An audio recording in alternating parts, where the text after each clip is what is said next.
Welcome to Self-Perfected.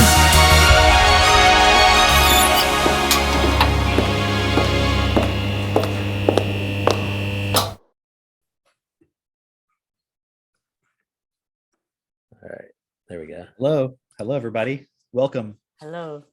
What's up, friends? Namaste. Namaste is an anagram for me, Satan. Oh, I thought it was just like, Yeah, look at it. Look at it. yeah. I see it. See it now. Honestly, I thought when I see said it. that, you guys would be like, "Yeah, I know." Like, I thought that was like common knowledge. I mean, I see it, but like, I always think of namaste as like namaste. Yeah. Namaste where I'm at. Namaste. I'm good. I'm good. I'm It's good funny, on that. It's funny because doesn't it come from India? Yeah. It's like a common thing, right? Yeah. And so like it's interesting how like semi-elite people use that like it's this heightened spiritual, you know what I mean? Like they're recognizing this higher thing, and yet it's like poor fucking people in poverty in India. Like fucking that's like it's just their culture. Listen, It's like sup, bro. It's like no different than that. But they take it as like it's this I recognize the God within you and all this shit. And it's like exactly. Imagine like it's like two poor people like in poverty being like, I recognize the God, the divine within you. And it's like, and you're like literally in squalor. Hey, that reminds me. Katie texted me the other day and she said, can you find some videos of children in poverty that are not like, you know, super emotional or super, like over dramatized or just kind of like more like very like just direct type stuff. You say dramatized weird. What'd I say? Dramatized. Dramatized? Yeah. Dramatized? Yeah. Drama. Maybe it's your headphones. No. I'm just thinking about why I say it that way. Because of dram, like as in a measurement. It's over. There's too many drams. I'm just thinking about it's because of like the accenting on the word, maybe. Because you're Texan. But also, isn't it? Dramatized. Dramatic. Yeah, trauma. Yeah. Traumatized. Aren't you traumatized? Yeah, it is weird. I say like that. Dramatized. Drama. I just I noticed got too much drama in my life. I need some Dramazine. Too much Dramamine. Dramamine. Maybe that's why it's called Dramamine. Isn't it? Is Dramamine? It's like a drug that calms you down. Oh, wait. Isn't that what the snipers use? Is that it? I don't know. I don't know what Dramamine. Or no, it's for motion sickness. That's it. That's what it's used for. Yeah. Diazepam. I was thinking of diazepam. I played way too much Metal Gear Solid when I was a kid. I know you can take the diazepam and it calms down like your scope. You know what I'm talking about, Jake? Yes, you know what I'm talking about. You know, Snake. That's good. That's good. Yeah. I think so you're looking at kids in poverty, not over dramatized. Not over dramatized. Anyways, because she said she was listening to Revenge of the Ego with the kids in the car. And they were like talking about all this stuff, right? Yeah. And I don't remember what specific point that would have been relevant to in that audio, unless I'm just not remembering. But probably they were just talking about points beyond that. But in any case, although maybe he does talk about it. I just can't remember at the moment. But she was like wanting to show them some pictures of that because she was explaining to the kids, like, yeah, like there's kids in poverty, like who don't have a home, who don't have proper food or nutrition or drinking water and all this stuff. And like, you know, that's their actual life. And she was explaining to me, it's because of the system that we're in is designed in a way where it creates that and it requires that. And, you know, that's the whole point of stopping the ego is so you can stand up and challenge those points. Right. And so anyway, so I got some videos and we were showing them to the kids and I wasn't there when she was showing them to them. But then one day I got home and Max and Seneca, like they love to like greet me at the car. Right. Sometimes like they'll see the car coming down the driveway because there's like a long gravel driveway or whatever. And like, so they'll like be running out like to meet me at the car or whatever. So I opened the door and they're both standing there, like looking at me like, and they're like, Cameron, did you know that there's kids who like, they sleep in their own like poop and pee and they live in the dump. Well, that's what it was. They live in the dump. Right. And I was like, yeah, it's like, I'm aware of that. I was like, tell me about it. And so like, they were telling me all about it. And it's just really interesting because It's like a lot of parents, I think, would either shield their kids from it, or they would use it as like, see how lucky you are, see how lucky you are. Like, but it's a manipulation point of, you're so lucky, you should just Be accept happy. what you have. Yeah, be happy Exactly. with Be it. And also grateful. do what I say. Appreciate. It's like, oh, I'm not going to buy you a toy today. It's like, why not? It's like, well, you should be grateful for what you have because other kids don't have it, you know? And it's like, instead of explaining to them why you're not buying the toy, Right. or like, you know, I don't want to put my toys away. It's like, you know, most kids don't even have toys. You don't, you know what I mean? Like, I don't want to eat my dinner. Like, yeah, it's you like, should be lucky that you even get dinner. right. And it's like, almost like it's a subtle threat in a way. You know what I Yeah. mean? So it's like, why don't you just separate the two of like, okay, here's why you should eat your dinner, but also there are kids in poverty who do not have dinner, and that's they're two separate points actually, because you shouldn't eat dinner if you're not hungry just because other people don't have food. That doesn't make any sense. And like, you remember when you were a kid, you were always like thinking, where you did say like, okay, well, just send my food to them. That's exactly what I would think. And I don't need it. I don't want it. Like, you can give it to them. The parents, and then what is the parent gonna say? well, it'll go bad by the time we send it over there. For sure. Send to McDonald's. It'll never go bad. Yeah. But also it's like, so then the parent doesn't think about, go beyond that and go like, well, why is there fucking kids in poverty? Yeah. I don't know. I gotta focus on, you know, my life and gotta get the kids ready for school. I can't think about that. You know, I just wanted to bring it up. It's like, oh, no, let's actually talk about it, Mom. Like what can we do about this? Well, you brought it up. You brought it up. God thinks that some people, they need to be in poverty because you're racist. Jesus, he died. It's like, you know, for like our sins. Yeah. And so there's poverty. They just Some didn't people- pray hard enough, honey. Some people are still in I poverty. always put my faith in God. I always put my faith in him. So that's why there's poverty. That makes sense. God is Oh, angry. I don't, you probably not be able to see this very well, not just because of the glare, but like the picture had a glare on it when I took it. You took a picture of a picture. Well, it was like in a Hobby Lobby. What are you, Right. grandpa? Now, it's not a picture of it's not a screenshot of a picture, but yeah, I did take a picture. What was I supposed to do? It's a picture.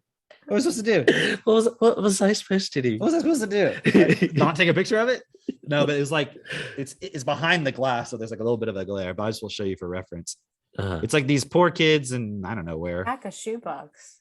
Okay. But look at what it says. Spread the good news of God's love in the shoebox. And I'm looking at that, and it's like inside. Purchase Operation Christmas Child shoeboxes and gifts to fill them for children in need. So you have to buy the box. So you buy like this $3. I mean, I don't know how much it costs. $3 box, Listen, and then you can pack it up. I have a stuff. shoebox over here. You I don't buy have that to buy stuff. one. Hold on, you buy that stuff. Uh-huh. Okay, you pull it up with this box you buy. You fill it up with stuff. You buy that stuff, and then you go drop it off in a container, and they send it to a kid, right? Uh-huh. Why didn't Hobby Lobby just send kids stuff? First of all, No, they that's want first of all. You to Because they can still write it off, couldn't they? But it's like, no, we actually want to profit off of this. Okay. But also then it's like that point of spread the word. What was it like? Spread the word of God's love. Yes. Like, doesn't that just kind of make you sick to your stomach? No, spread the good news. Spread the good news. Is that what it said? Yeah. Spread the good news of God's love. Because you bought a shoebox and filled it up with a bunch of junk. You know, and it was actually really interesting because, like, and when you open the shoebox, the kid goes, picks out a letter. It says, "Good news, God loves you." Right. 20 more years of poverty. Right. God loves you so much, he sent you this shoebox. Be grateful. Also, those kids can't read. You know. Yeah, I mean, also, you know, that kid genuinely is like, wow, this is great. Awesome. Thank you. Yeah. But they don't know. Like, Of course. how about this? Why don't you send the parents a fucking education? But do they know how to do that? No. That's incumbent upon us. That's what we're here for. Yeah. Now people might say, like, oh, but you got to go give it to the poor people then. That's a real challenge, isn't it? Because is that parent even going to be in a position? Right. Do you know it's really challenging? I mean, you guys know this. It's really challenging to get people even in the middle class to fucking take it seriously. Oh, okay. So, And real quick, when you go into survival mode, does it become easier or harder to take it seriously? The point of purpose and education and harder when you're in survival Hmm. mode. Interesting. Yeah. Okay, what were you saying? It's interesting because like at both extremes, it's a challenge in a different way to actually take it seriously to create a world that's best. Because on the one extreme, you're in survival mode, you can't even think past your survival needs. You cannot take it seriously. Right. On the You other, cannot even convince them. Yeah, go ahead. on the other extreme, it's like your life is so good. Why would you want it to change? Right. You know, and it's like it's tough. It's tough. And then what you're saying about the middle class to get them to even change. Asif was telling us he was over. He's on a plane right now, but he was over this past weekend, and he just was telling us how he'd met somebody who'd built a program for kids basically to make money, and it's like they do something that's in the metaverse, whatever. But he's like, kids can make like $5,000. Oh, for the kids to make money. Yeah. Okay. The kids can make like $5,000. It was also for the guy to make money. Yeah, I was like, okay, Obviously. But the point is, it's like, yeah. But for the kids to make money, and he's like, he was getting kids to make like $5,000 a month, and he was saying that originally he was targeting the middle class. The middle class hated it.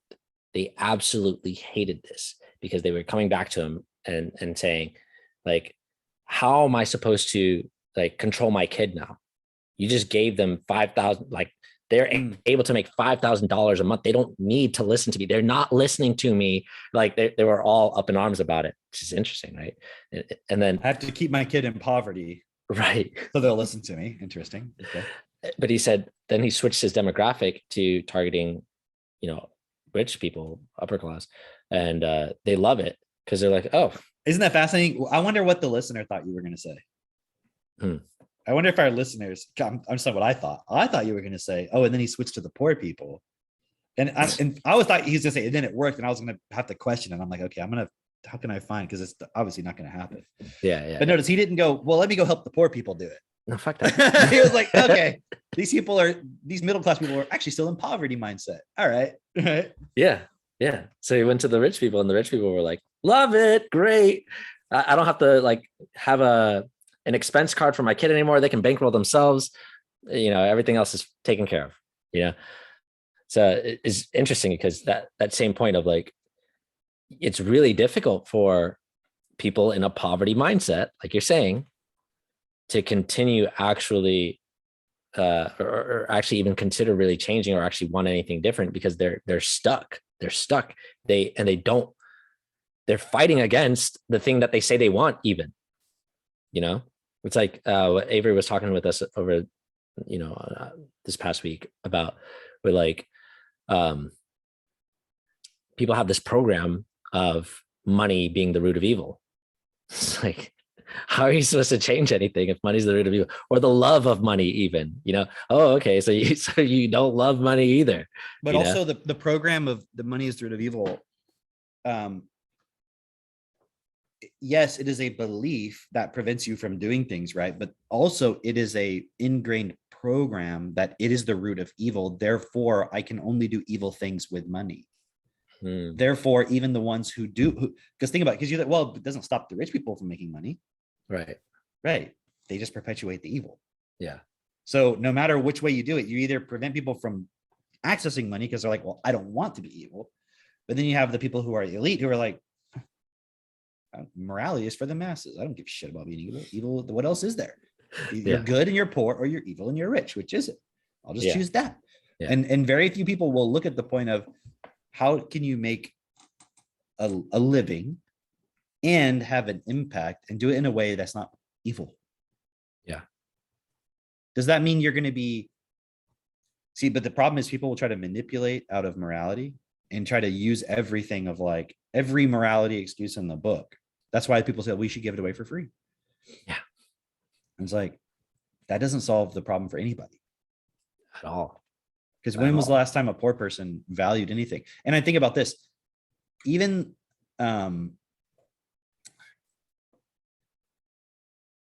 the time and the dedication required, and we've been very clear with people about this. If you want to parent your kids to the best ability, the mom needs to stay home, especially in the first 7 years. So to expect that someone who's in extreme poverty is going to be able to take that on and go all the way with it, and that it's their responsibility to do it. And you in the middle class is not your responsibility. Like, who is actually in a position to be able to make it work at the moment the best way? Yeah. And then who supports? So then imagine if you took it on as like, okay, I'm in a position, maybe I still am working a job or something, but I'm in a position where I can consider these things. I'm not in extreme fear of survival all the time.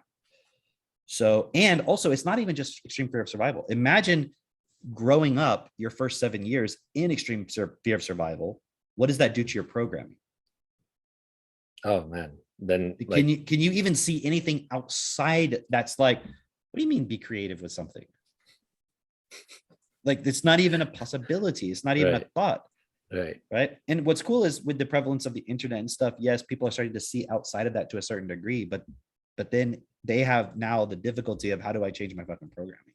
Yeah. It's like, I was definitely having this conversation with someone of how, if you grow up in a household that's like poverty mindset, like even immigrants that come to the US, right?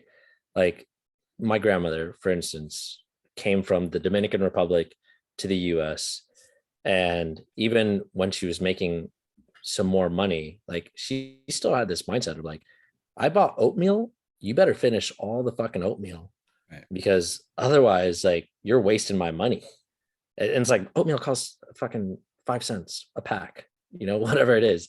It's like, but she's like, no, you need to finish all the fucking oatmeal. And look at that for a moment too, of like with your family story, right? Like your grandmother, to a certain degree, you're like, oh, but look, she came from poverty. She's an entrepreneur because she started a daycare and all this stuff, right? Yeah. But then the limitations within her to be able to really make it into anything bigger. Right. And then was she able to transfer that entrepreneur point to her children? Right. Which is, something that we've been talking about as well, is just like, people will come here to the States, start a business, and then tell their kids, don't start a business, get a good job, go to college, get a good job, and you'll be set, or hopefully, I don't know, more secure. Yeah. That's what they're thinking. And the other point within that as well is, because it's like, it's still that poverty mindset. When you grow up in that poverty mindset, it's like you have rules in your mind that don't exist in the minds of somebody who grows up in a wealthy environment, because like the average person's thinking like, I like the way you said that, the rules in your mind. I can't say that, or I can't do this, or how are people going to look at me, blah blah blah blah, because of all the things that you were told as a kid. Like, there's like, I'm supposed to be respectful, or this or that, or whatever. Exactly. It's like,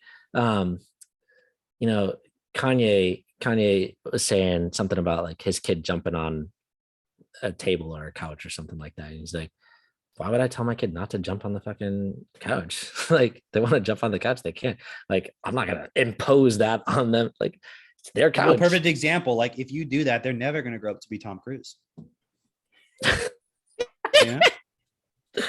And they'll never be on Oprah. That's what I'm saying. Like, they'll never grow up to be. No, you're right. You're 100% right. But they'll never develop the confidence. But like, it's a really benign thing, right? But it's like, people don't even question why they're saying the things that they say. Like, why it's better for the kid not to spill that thing on the rug. Okay, better, but like, if you're gonna make it a big deal, like, you can't do that now you have to clean it up, and if that's what's running inside you, it's like you're telling that kid that the rug is more important than their emotional well-being or whatever, right? And also at the same time, what's happening is like, maybe you are aware of this, maybe you're not aware of this, but like, the rug is like, you're basically saying the reason why this would be important to you is because that rug costs you money, and maybe you can't purchase another rug. Why would you buy such a nice rug? Why would you buy such a nice rug? You dumbass. You fucking idiot. Why would you buy such a fucking nice rug? What's hilarious is that people will get mad at their children, for example, about ruining something like that. But then the same people will have pets, and the pets will like piss and shit all over it, and like pet gets like off scot-free. You know what I mean? Because it's like it doesn't talk back to you.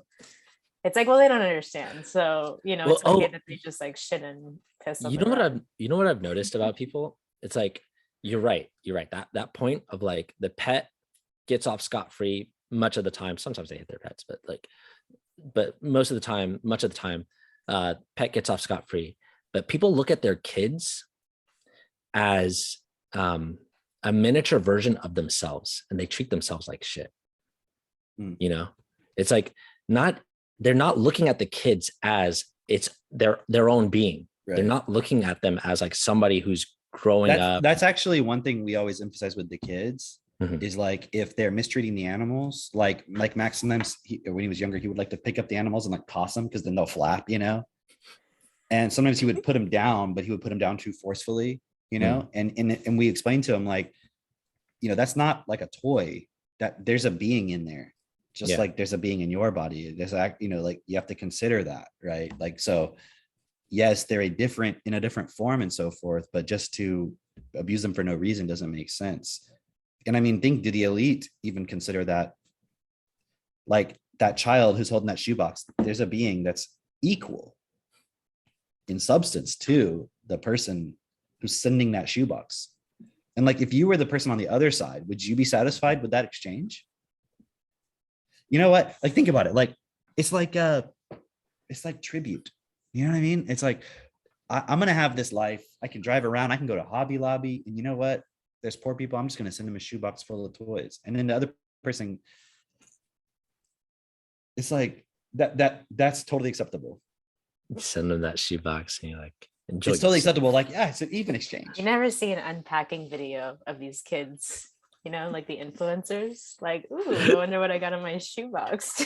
You know, that's an interesting idea. A poverty influencer, like a kid who's in poverty. And like Instagram restricts their account where they can't make any money off the advertising or anything. So they remain in poverty. Oh, wow.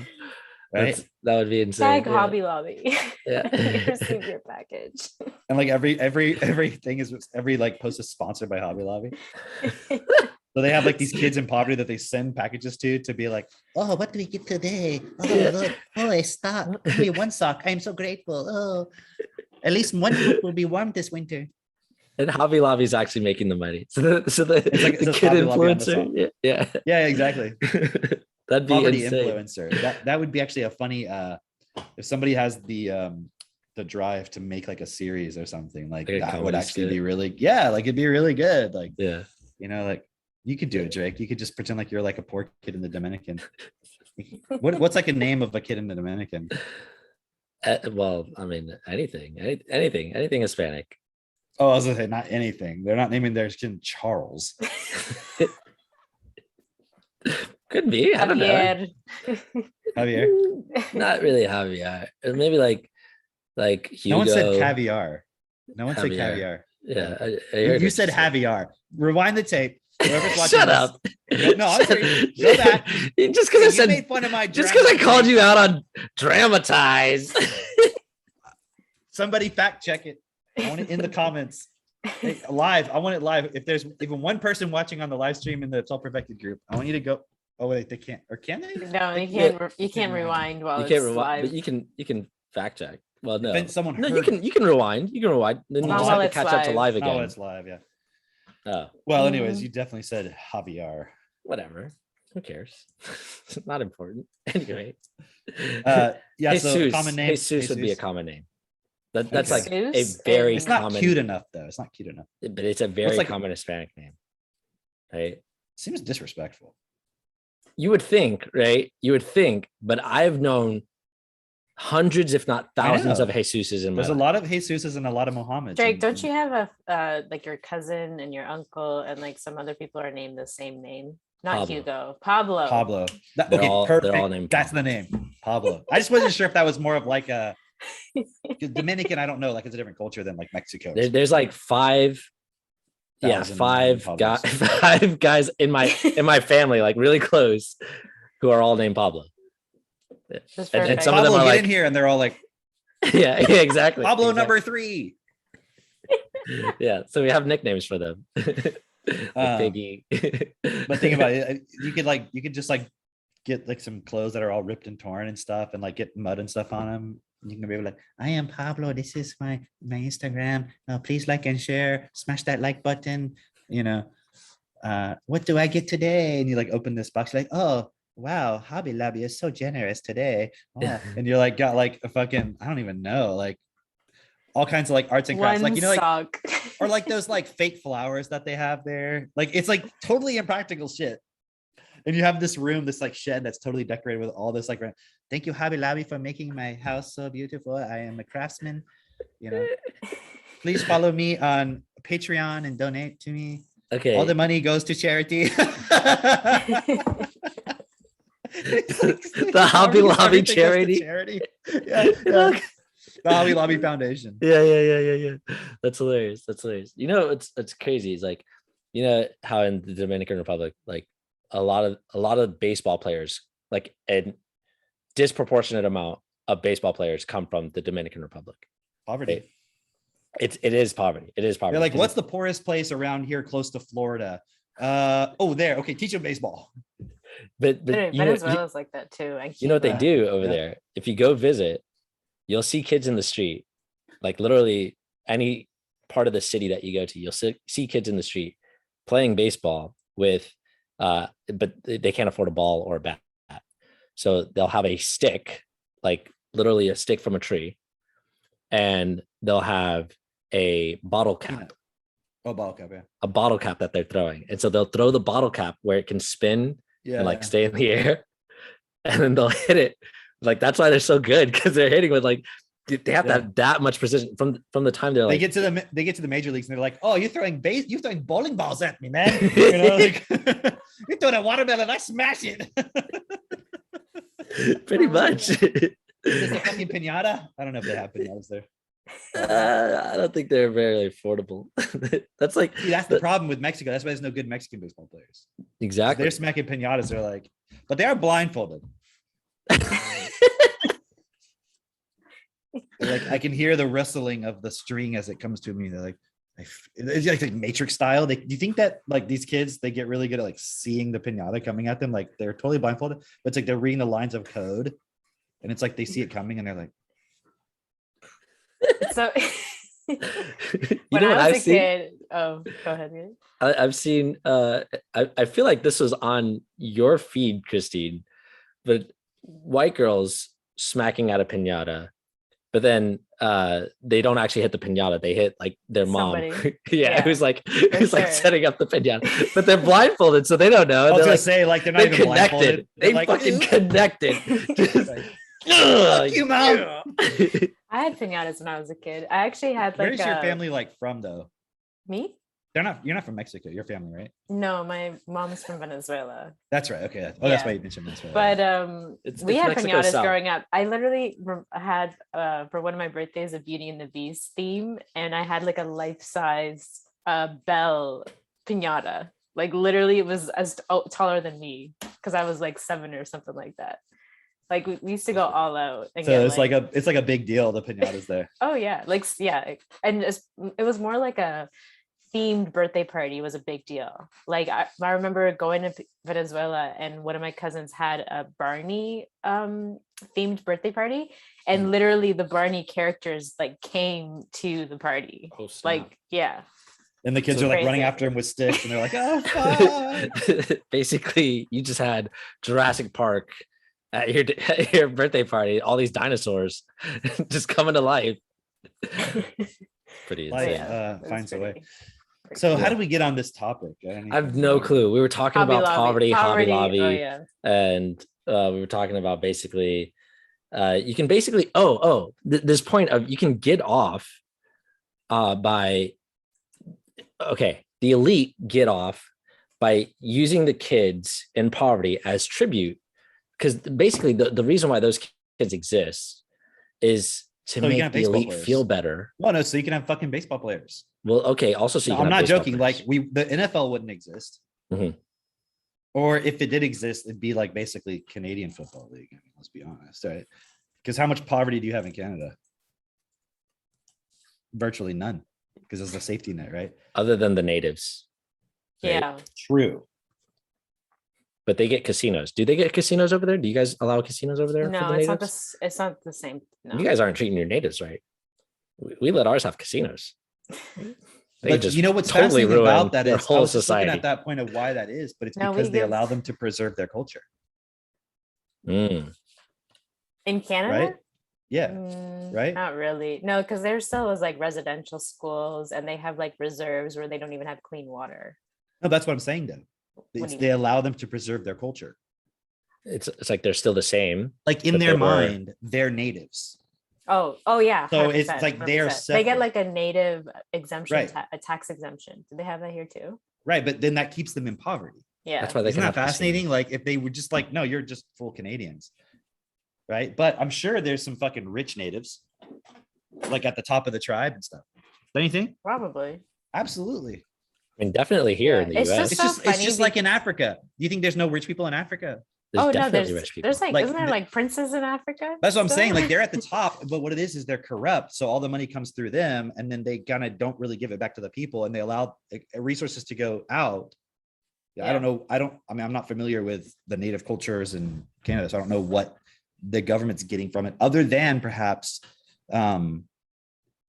we're so good and progressive because we honor the native cultures and I we was just gonna preserve them say, when like- it's actually fucking them over. Yeah, it's like it's when it's convenient. Because if you notice, one of the Olympics that Canada hosted, I think it was one of the winter ones. It was like all the opening ceremony had all like the totem poles and like the Indian like headdresses and everything. And it's like, oh, so when it's convenient to like Yeah. represent your culture Right. of Canada, But then they probably like fucking built it the ski slope on a fucking Indian burial ground. probably. Seems like you can't go anywhere in Canada without hitting one of those things. Seriously though, and now Really? Canada Day, you have to people wear orange in protest for Canada's like what would Why you call it? orange? Like, yeah, because it represents like the native. That's cult- like, racist. Skin tone. That's super racist. I have to be honest though, as racist as I am, I would never called an Indian person orange.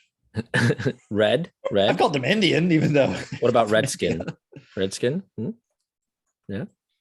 Redskin one actually of the sounds kind of two- badass. wasn't there a team that had to get rid of that name because of that? The Redskins. I think like a they still football called the team or something? Redskins. No, I think they're just called Washington Football Team. Look it up. I'm No pretty way. sure they changed it to like Washington Football Team. No way. They like couldn't agree on a name, so How they were just like, fuck it, original. football team. Yeah, I'm pretty sure. It's either a baseball team that did that or the football team. No, they're called Commanders now. Oh, but there was a period I think where it was just called Washington Football Team. They're called Washington Commanders. Yeah, but before I think there was a period where they were just called. But Look it up. but Commanders. Racist. You were thinking Yeah. Comanche. I was thinking Comanche. You were thinking I Comanche. was. I know. Didn't you automatically go? But Commander's Indian. Oh no, it's not. Yeah. It's close. That's why they did it. Yeah, you know they did. Yeah, They're like, nah, gotta get kind of like that. Commander actually sounds. that's cool. Yeah, I don't know. Something weird about it. Commandos would have been cool. Sandra was commenting saying there are not Cameron. You guys are suppressing us. I don't know what she was referring to. Maybe the African rich people. Maybe she's just saying that they're just white people. To ask her to clarify, I want to hear what she has to say about it. You know what we should do? Like maybe next podcast, we should invite we should start inviting people on, like to just be on with us, like a different person every time. And then just kick them off when we're done with them. Well, yeah, or just like every episode we could have like a different person that just comes on and like joins us, you know. I love you it. should ask. Hold on, you should ask. We've got ask Sandra if she wants to be on the podcast right now, if she can. Ask her. she's like, She I could don't just join- have she could just join my she could join. studio set She's up. really good on video too. She is. Ask her. Or- Okay. yeah. So it That'll was be- for we could just- we 18 could do it on the months. fly. For 18 months, the Washington football team was called the Washington football team. They just had That a was a W. little bit tautological. Yes. For 18 months, the Washington football team was called the Washington football. You just called it that. You're still calling it that, Jake. No, I called it the Redskins. I thought it was still called the Redskins. You're dead naming. I am. You know what's funny is I have a friend who has like a vintage clothing business and it's mostly focused on sports. and he has like all this stuff by the Redskins, the Chiefs, all that, but they literally won't let you sell that on Etsy, and so that it's crazy because he can't even post that he has this like really what would be considered valuable in that community, old paraphernalia from the team. And so it's funny because it's like I have all the stuff that people want from those teams, and they can't find it because they can't. If he was smart, he would start his own website called Band Clothing. Oh fuck! Yeah, that's great. All right. Yeah. Yep. And then call it racial wear. Well, I don't know if he listened. He doesn't listen to this podcast, not very often. Yeah, but I know who you're talking about. You should send it to him. You should be like, hey, we talked about you on this one. Yeah. It's a good idea. What did she say? She hasn't responded yet. Okay, we'll see. Anyways, so back to the serious discussion about poverty and why it exists because of NFL players. Instagram channel, we can call it Javi Lobby. He could be Javier. We can call it Javi Lobby. Javier. Okay. Let's see. I was what I just did recently, what I just learned recently, which is like really fascinating to me. Physics. I'm still learning physics, but I'm just now learning physics, because I didn't learn it actually in school. Yeah. And that's like for me, when I started tutoring, I like had to actually learn calculus. Okay, guys, Sandra's coming. Sandra's gonna come. She's sick. But go ahead and finish your story while she's coming on. All right, DM her the link. I did. All right, cool. So yeah, no, I just started learning physics, and like it was cool because now I understand so much more than I did before. Namely, just like, physics is just the extension of, or it's the foundation of it is math. And like I know all the math as the prerequisite to physics. Yeah, I mean it's pretty basic stuff actually, until you get into like differential stuff and all that. But yeah, basically it's like it's really like basic math. Yeah, and I was like, wait a minute. Why did I think this is so like challenging in high school? Like I know I had the same experience where I'm like, why was this the hardest thing I had to learn? And everyone thought it was so hard. And it's like, yeah. I think a lot of it had to do with your math foundation was probably not as strong as it should have been, or it wasn't. Probably. Number two, you were going so fast. Instead of actually learning anything, you only have time to memorize it. So when you get to the next point, you didn't really fully grasp it. And so it didn't integrate. So when you're tutoring, you actually have to explain it a bunch and figure it out and think about it more. Yeah. So you have more time to process it. Yeah. Plus you add Technotutor to it. Right. That's really the big key there is just like, I put this into my Technotutor. I started like looking at the points and like, it's actually this relationship between this and like the relationships make so much sense. It's so clear. It's like, and then because of that, the math just makes sense. And like, I was doing some problems. I was actually watching a video and I was being able to figure out the answer before the video got to the answer. And I'm like, whoa, okay. This is actually clear to me now. This actually makes sense. It's like, it's not even that challenging. And it's cool thinking of it now from the perspective of like, how all these spiritual people, they always like toss out like, the world is vibration. It's quantum physics. It's all this is like, I know you have no fucking clue what you're saying. Yeah. Like you're just using a phrase that you heard somebody else say and sounded really nice, but you couldn't even put together, like change in velocity over time. What is that? Like you couldn't be able to put that together, which is like so fucking simple actually, but like it would just be like, because I know that's what happened to me, And when they say shit like, everything is frequency vibration, and you're like, okay, so is poverty. Like what? Like it's like by knowing it, somehow you can make amazing things and all this stuff. It's some woman who's been divorced twice, living in her trailer, who's like, and has crystals and shit. And she's like acting like she knows it's quantum mechanics. She studies quantum mechanics because it's frequency and vibration. Yeah. And you're like, but how does that change a thing? It changes nothing.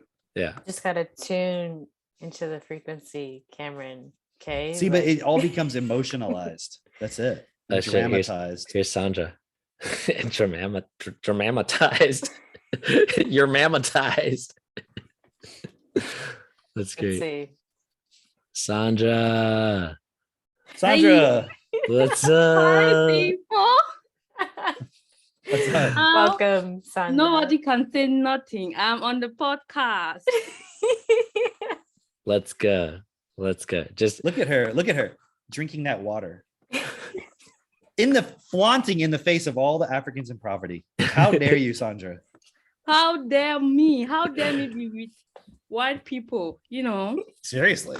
Now I'm trading myself. I'm trading. you're a So what's traitor. going on? That's it. Okay. See, Drake. Now I'm not considering you black. You are right. You're. I hear you. Is it the lighting? Is it like Who, does Drake? this make my skin too light? Wait, hold on. Did you think that Drake was black? Drake, you're not black, right? I've said many times on this podcast and other places that I am not black. Okay, I'm just making sure because Yeah. I will See? quit the podcast if I find out otherwise. See? what is this, Dave Chappelle? Like Look on my screen. Cameroon here, then Christine, then Drake and I. So from lighter to darker. So that's good. It's an algorithm. Nice. So hey, obviously you've never been on the podcast, so maybe can you kind of introduce yourself a little bit, tell people who you are and like where you're from, a little background, and then Can I give a little we can short just free flow. introduction of Sure, Sandra yeah. first? Before Okay, her but let me give an introduction. introduction to you first. Okay, all right. Okay, just, Drake, go. just a short introduction for those of you who don't know Sandra. She's obviously from Africa. When we started talking about this, like, finding a kid in poverty and taking some charity upon them and all this, like immediately we had Christine searching and she found Sandra. and No, it was through Hobby Lobby. How did you like that gift box? That I sent yeah, from how'd you like Sandra? the shoebox that we sent? Did you appreciate it? Did you record you unwrapping it? I want to know if any kids ever actually get these shoeboxes, but anyways, I digress. Go ahead. But yeah, I'm just kidding, obviously. But Sandra is definitely very influential. Just so people on our podcast know, Sandra's got a bigger fucking YouTube Way bigger channel following than us. any of us, Yeah. and all of us combined, honestly. And All of us combined seriously, in perpetuity. and she does really well for herself. She was doing really well for herself before she even found out about Techno Tutor Self Perfected, which I think you found out about it through Vianney, right? Yeah. Your brother. Yeah. And now Sandra is not only here on this podcast, but also Sandra's a Techno Tutor distributor, and she helps families. And I know she does amazing work. And so, yeah, I'll let you introduce yourself and anything else you want to say, Sandra. Tell us kind of like the story of how you came into the picture and literally every detail until you got to today being on the podcast. Okay, go ahead. Oh, do you guys have time? What were you doing yesterday? Okay. And just work backwards from there. Work backwards in there. Okay. Yeah, so I love this story. So December 2020, I was at my aunt in Austria, and I was thinking about what I'm going to do with my life. And I was in the entrepreneurial spirit, and I had my business, my hair business, and I was thinking about, after finishing my bachelor here, going back home, I was like, there's nothing here for me. What is And the I was hair like, business? Can you kind of give us an idea of what that means? okay, so I help Black women. I teach them how to take care of their own hair, because growing up, my mom didn't know nothing, and she traumatized me. She used chemical thing, and I think Drake know a little bit. And so Sandra's also helped me with my hair. Drake grew up as a young Black girl, so we all know. So I grew up not knowing what to do with my hair. And so when I came here, I saw a friend, and she had her natural hair. I was like, how are you doing that? I can't even do this. And so she teach me how to, and I started watching YouTube, and I did it by myself, for myself, and I started having amazing results. And people was asking me, what are you doing? Can I tell you? And then take your time, your precious time. You can spend sometimes 2 hours explaining something to someone. And the next day she's like, what did you say again? I'm like, what? What? And so at that time, I was thinking about something that I wanted to do. No, actually, Vianney, always this Vianney, he one day called me and was like, because Vianney joined Jean before I did, and he asked me, do you want to be a slave or an employer? So, the master, do you want to be the slave or the master? Which is really racist, coming from Vianney. Pretty Also, fucked up. also, I was so loaded shocked. question. I mean, I was so shocked, and he was explaining to me how people who work, have job are slaves. I was so angry. I was like, how dare you? People are going and they are working hard and they call them slaves. And he was like, wait, you are filled with emotion. I'm gonna let you go and think about it, and then you come after and we are gonna talk about that. And so with time, I saw myself, and I remember one time I had to go to do a student job that for 2 months, where I had to wake up at the same time, come back home at the same time. And I did it for 2 months. I was like, I can't do this anymore. And so I thought about that. I was like, oh, he is right. I can't do this all my life. And so I came back and we talked again, and he was like, okay, so now what are you going to do? I was like, I don't know. And we as immigrants, we have that idea of, I'm gonna go to school, have the degree, and start working. And then the money that you're gonna have, you're gonna put money aside and go back home and pay and buy lands and do like a building and start I've renting. heard that a lot. Yeah. Yeah, that is everybody have the same mindset. Yeah. When I told him, he was like, yeah, that's great, but what can you do now?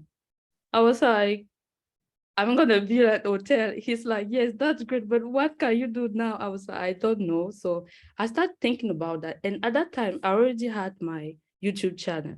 And so I look online of what can I do, and especially from home. And so I saw the opportunity of in web marketing of you having an audience and then sharing a course with them. And so I was like, oh, I have this question a lot, and everybody say you should start selling things that people are asking you instead of what you think people want. And so that's where I started. I pay something online to teach myself how to do those things. That's how I started. And then yeah, that's about it. So I have an online course. Actually, and my YouTube channel is like a platform to show people what I can do.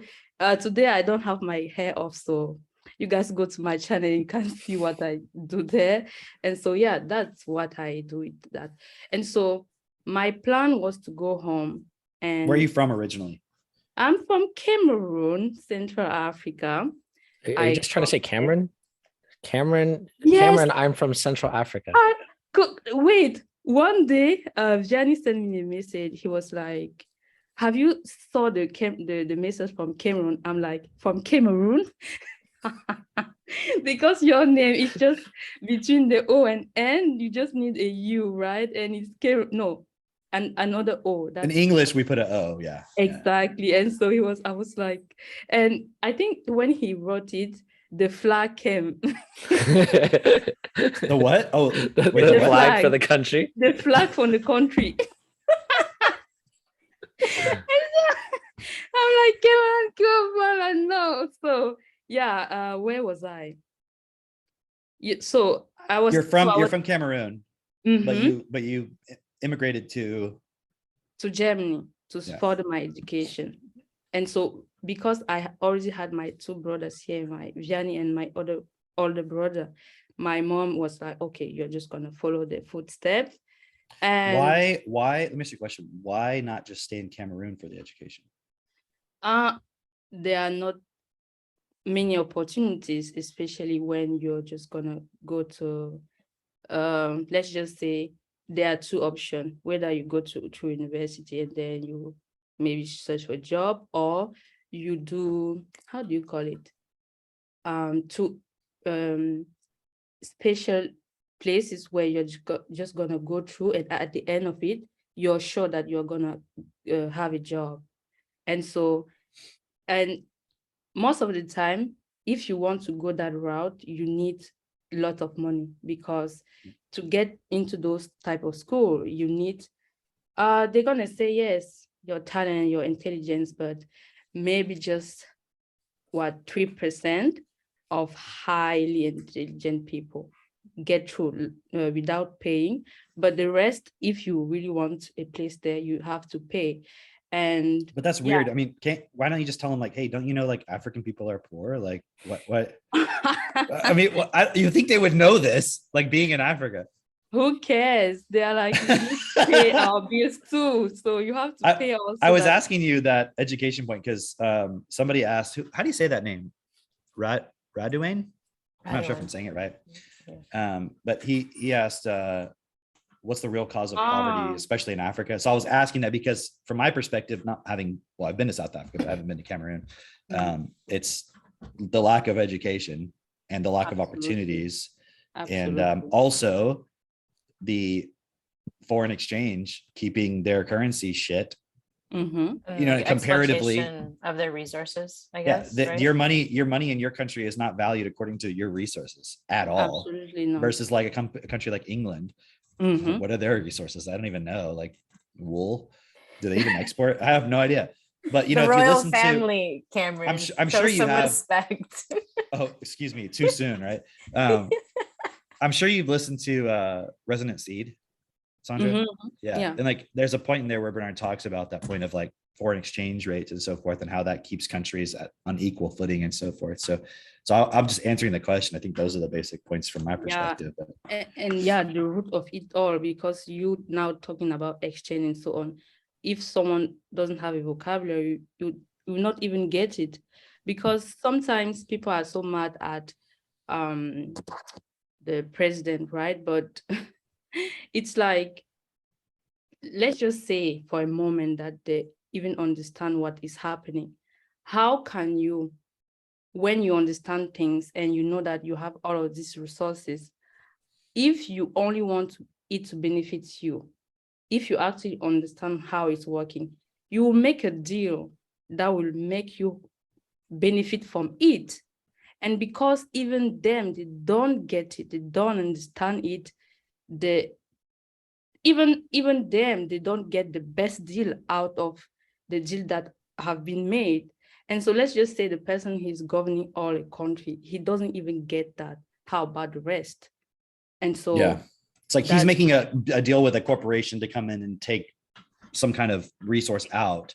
He doesn't even get a good deal. And then the rest of it, he's only thinking about himself, his family, and the government and so forth, and his people that he's, you know, whatever, that he's owes allegiance to or whatever. Yeah. And like I said, let's just say he thinks just about himself and his family. Even that, you will still make the best deal, even if it's just for your family. But he doesn't even get it. So he will just have that little part and for his family. And so that's why I always say to people, you know, the first thing that people will say, oh, he's not taking best decision. Even before. So you're saying he's not even getting a good deal for himself. Exactly. So he's even low vocabulary. Yeah. Okay. Yeah, that's the point I wanted. It's like he's actually a little bit less evil than you realize. Well, he's not really less evil. It's just he's not even that good at it. Exactly. He's not doing it out of malice. He's doing it out of like, I don't know what did I just sign? I mean, it's still self-interest, but yeah, it's like not even. It's like whatever, as long as I get something, kind of a thing. Yeah. Exactly. So that's the root of it all. And so back to my story. I wanted to go home and I was like, I need to do something for my country, and how? And yes, at that point, I was already in gym and I understood that the money is why we are where we are. And so I was like, in my mind, I was like, I'm going to be so rich. I'm going to be the richest person on earth. I'm going to go back home. I'm going to change everything.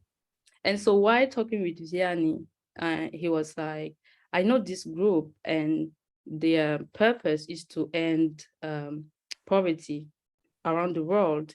And I was like, okay, my plan is in Cameroon is and then in Africa. So at the end of the day, it's the same goal, right? And so that's how I joined the group. But with time, I understood that, let's just say I become the richest person on earth. Even if I go back home and I'm like, let's just say I want all the road to be paved, who am I going to hire? I can't hire people from Cameroon, because they don't know how to do it. And at the same time, people will be like, oh, you can just teach them. Who is going to teach them? And if you have another country teaching people, they decide everything. They can tell you, oh, 1 kilometer is just going to be 1 billion, because they know you know nothing. And so that's when I was like, that's not the solution, me becoming rich. And that's why people will get rich and have that intention, but they will end up not doing it. Because when people are not educated, let's just say I then decide, okay, I'm going to pay Chinese people to come and do it. They are going to decide, even if you have all the money in the world, when people know you can't do without them, they're going to decide when, how, everything. And so that's when I knew becoming rich and going to change people's lives. And there is also an ego point where you are like, I'm going to save everybody. Yeah. Because I'm not a Christian, but I grew up around people, everybody saying that. And when I turned 9 or 7, my mom became Christian, and all that programming of I want to be the savior came into the point of wanting to change things. But actually, some point, yeah, you really want to change things, but at some point you just want that savior mentality. It's like if you haven't challenged that program within you, it overrides that impulse to help and then sabotages it, basically. Exactly. Yeah. So that point for me to see it was just like, okay, if you actually want to change things, that's not the way to do it. And yeah, I joined the group in January 2021, but I was active in February. There's something else why I didn't join the group and start and do all of the things, even if he showed me the group in December. It's because when he told me that it's people around the world, and the way he was speaking, I understood that it's majority white people. I was like, I don't want to do this. I don't want to be around white people. And I'm saying this to say nobody does, by the way. Nobody does. So I don't even want to be around them. I totally get it. I don't want to be around myself most of the time. So I'm just sharing this to show how we also have that programming, and because you are Black, you're not a racist or whatever. But my programming around that was, back home, we live in community and greeting everybody around, helping each other out. When I came here, that's when I was among white people, right? And the culture is so different. People doesn't greet. Sometimes when you greet people, they are so angry. In Germany, you're talking about? Yeah, in Germany. The first Yeah, you went to the wrong place for like friendly, yeah, just having Megan, life, fun. Exactly. Megan told me the same. Megan told me it's not the same in Canada. And that here is the first time that I heard the word stress. Back home, I didn't know what stress mean, and it's fascinating. Like you come from a country that on the scales of global economics and so forth, you don't think of it like that. But then in the countries that are richer, that's fascinating. And and I'm going to explain why. And so when you are here, everybody is just focused on their own things.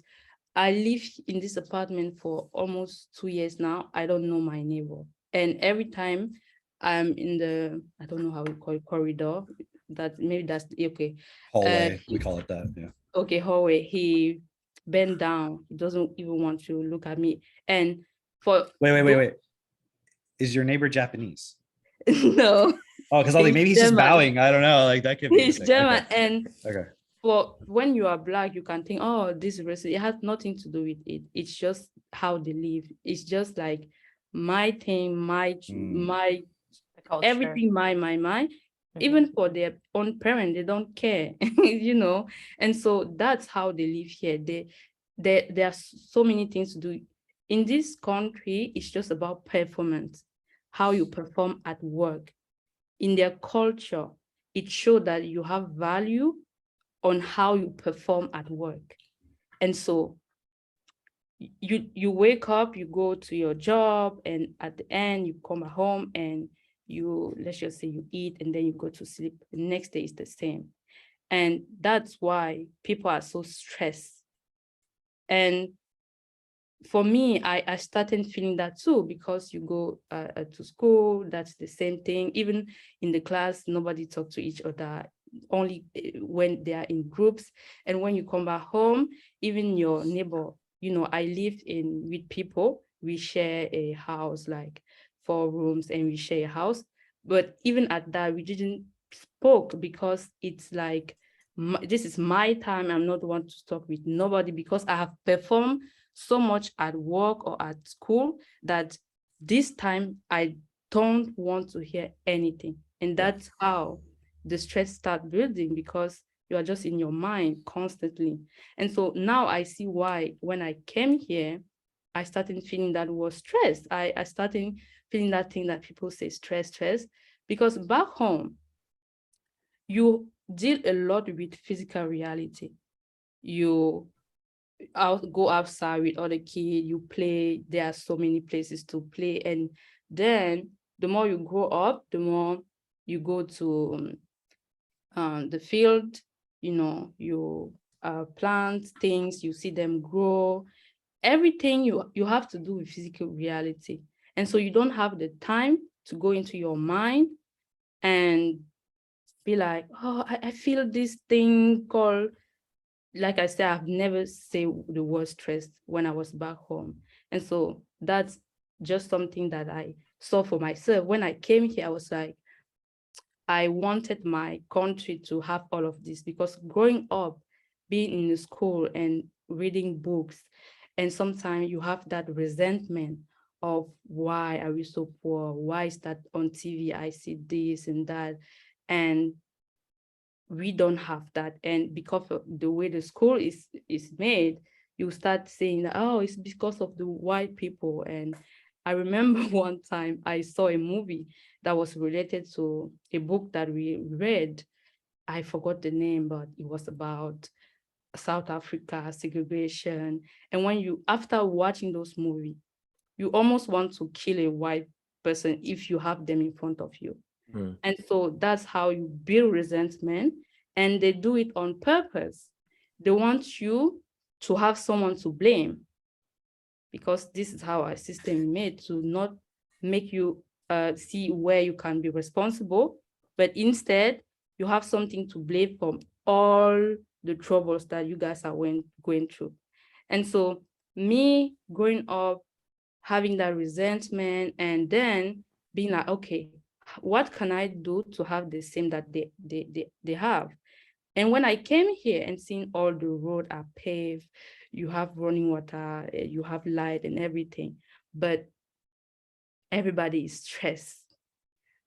In that moment, I almost give up. I was like, where is the balance? Where You can't is have best? both, basically. You can, so yeah, here you have all this luxury thing that I can say for myself. When I came, I'm like, wow, everything. But at the same time, the joy that, yes, that's why people, when they travel, and so they're like, oh, those people are so poor, but they are I so was going to ask you about that. Like, can you go into that a little bit more also? Like, I mean, I know you're going to, Of but course, of course. I always hear this thing where people are like, but when I go and I see these poor people, they're so happy and they have nothing. And then the lesson is that everyone should be poor, I suppose. Like somehow that. So can you go into that? And also like, well, but then why are you going to Germany if everyone's so happy there? And like, what? Exactly. Because people don't understand. And if I talk about it, I mean, it's Yeah, like, they're well, you're like, you just don't saying that get it. because of whatever. And it's Yeah, like, yeah. Because you're a exactly. white guy. Well, and like, I mean, I You're- wasn't born there. I wasn't born in You're there, right? white, So- you wasn't born there, but Right. people don't know you can actually read pattern and understand things. Exactly, right. You can look The at the logic same of it. thing when people are like, oh, you don't have a kid yet. How dare you talk about that?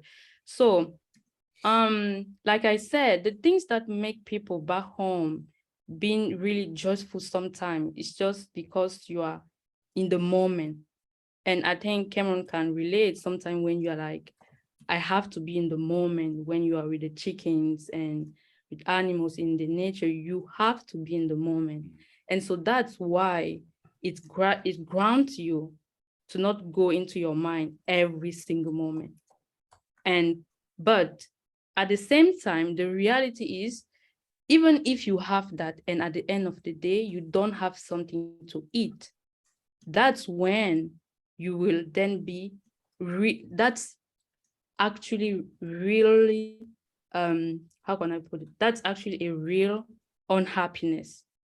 Meaning someone who is here and you are in your mind, and because you are in your mind every time you are unhappy, that's fake. That's not real.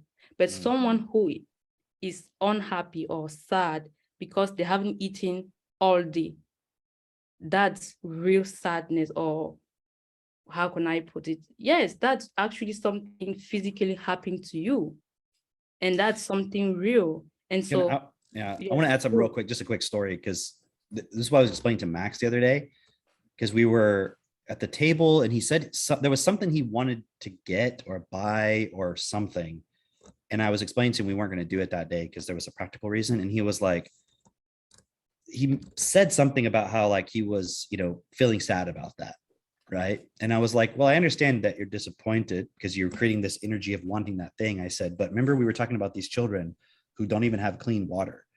And like, for you to say, I'm sad because I don't have this thing that I actually don't need, that I just want, I'm like, that seems a little ridiculous, doesn't it? So I wasn't saying it in a way of be grateful for what you have. It was just don't participate in this self-created misery that you're creating because you can't have something right away. exactly. Like, that doesn't make sense. So I just want to add that because it's such a point people don't see, right? Can you They think any feeling that's bad is unhappiness, when it's like, exactly. when we say you have the right to pursue happiness, people take that as, oh, I could just have my own opinions and do whatever I want, do all these other things, instead of, it's like, no, everyone should have the right to have the things that are necessary, which makes them truly happy. What were you going to say, Drake? I was going to say, can you clarify that distinction of like how that's different from saying be grateful for what you have because there are kids who are in poverty versus just because you can't get what you want right now, you shouldn't participate in being disappointed about it. Because like, from my perspective, if a parent, like, let's say the parent didn't have enough money, and like, they know if they tell their kid every time they want something, they're going to buy it, they're not going to have money to do it.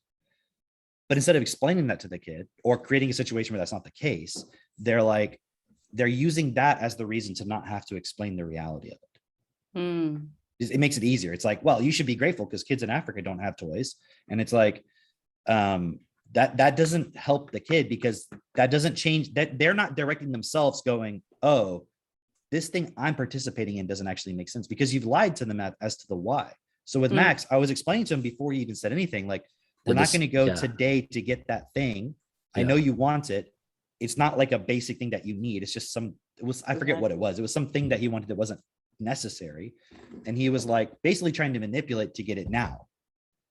You see the difference? This is versus I'm like, it's not your birthday. You don't get presents, like, because that's an artificial thing I'm creating. This was just a practical point. Like, we can't go do that today. So now since that's the reality, you have to direct yourself, like, let go of, and don't go into, well, I'm going to feel depressed so I can manipulate somebody else to go do it. And that's where like I love the way you said it, like that point of, it's a false unhappiness, because it's self-created.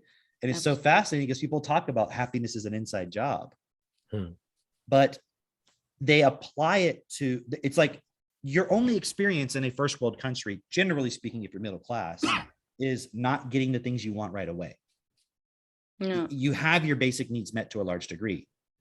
And so your unhappiness is a self-created unhappiness. So then you have all these talks about happiness is an inside job. You create your own happiness.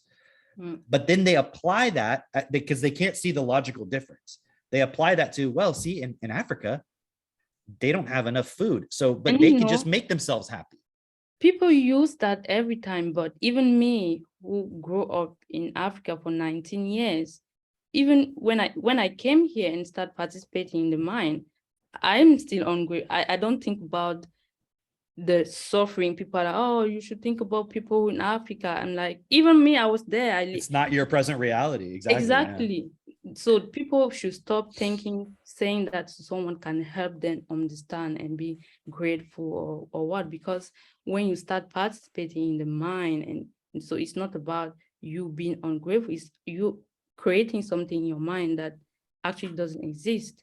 And so I want to add one thing real quick to that. Just think about this for a moment, like for everybody listening, like you're in Africa, you have a certain level of happiness by being in the moment. Okay. But you don't have your basic needs completely met in a systematic way. So you go to a country like Germany and it's like, holy shit, like people are living like kings essentially comparatively, right?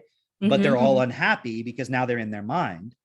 But because that system is based on exploiting this system, you see what I mean? And so my real point is you can't be totally happy if not everybody has what they need. Like, and I was trying to tell people that.